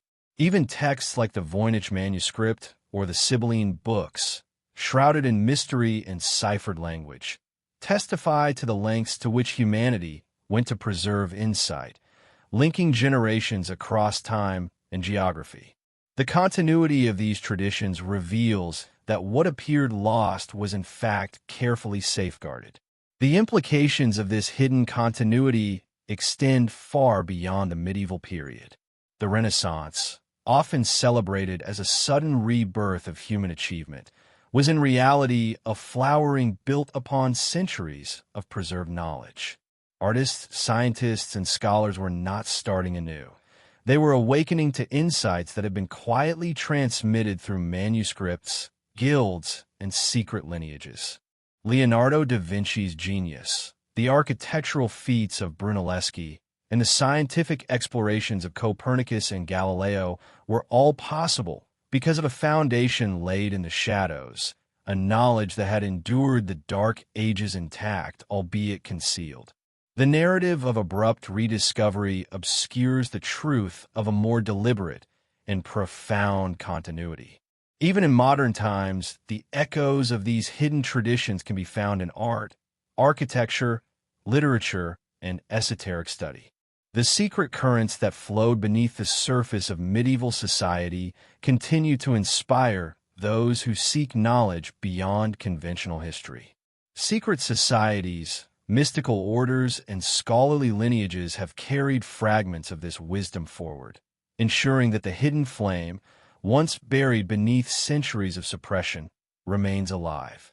Every coded manuscript, every symbolic structure, and every preserved ritual serves as a reminder that knowledge is rarely lost, is often carefully protected, awaiting the moment when understanding can safely emerge. The overarching revelation is that the Dark Ages were not a period of ignorance, but a crucible in which knowledge was tested, refined, and protected. The so-called darkness was in many ways a deliberate strategy, a veil that concealed what was too powerful, too dangerous, or too sacred to be widely known.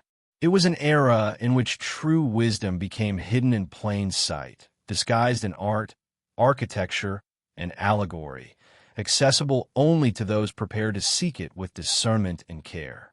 This endurance demonstrates the remarkable resilience of human insight, the capacity of the human mind and spirit to preserve what is essential, even in the face of overwhelming adversity. As we reflect on this journey through history, prophecy, mysticism, and secrecy, one truth becomes clear. The past is never as simple as it seems. The Dark Ages were not a void. They were a hidden continuum, a period of preservation and coded transmission, a bridge between the knowledge of the ancients and the achievements of the modern world.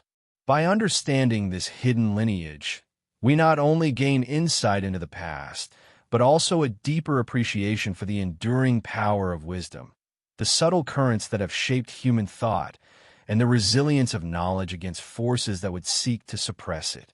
The final secret of the Dark Ages is this: what was buried, concealed, or forgotten is not gone. It endures, waiting for those with the vision, patience, and courage to seek it. History, when truly understood, reveals that the human quest for knowledge is unbroken, a light that persists even in the deepest shadows, illuminating the path forward for those willing to look beyond the surface and into the hidden currents that have guided civilization through the ages.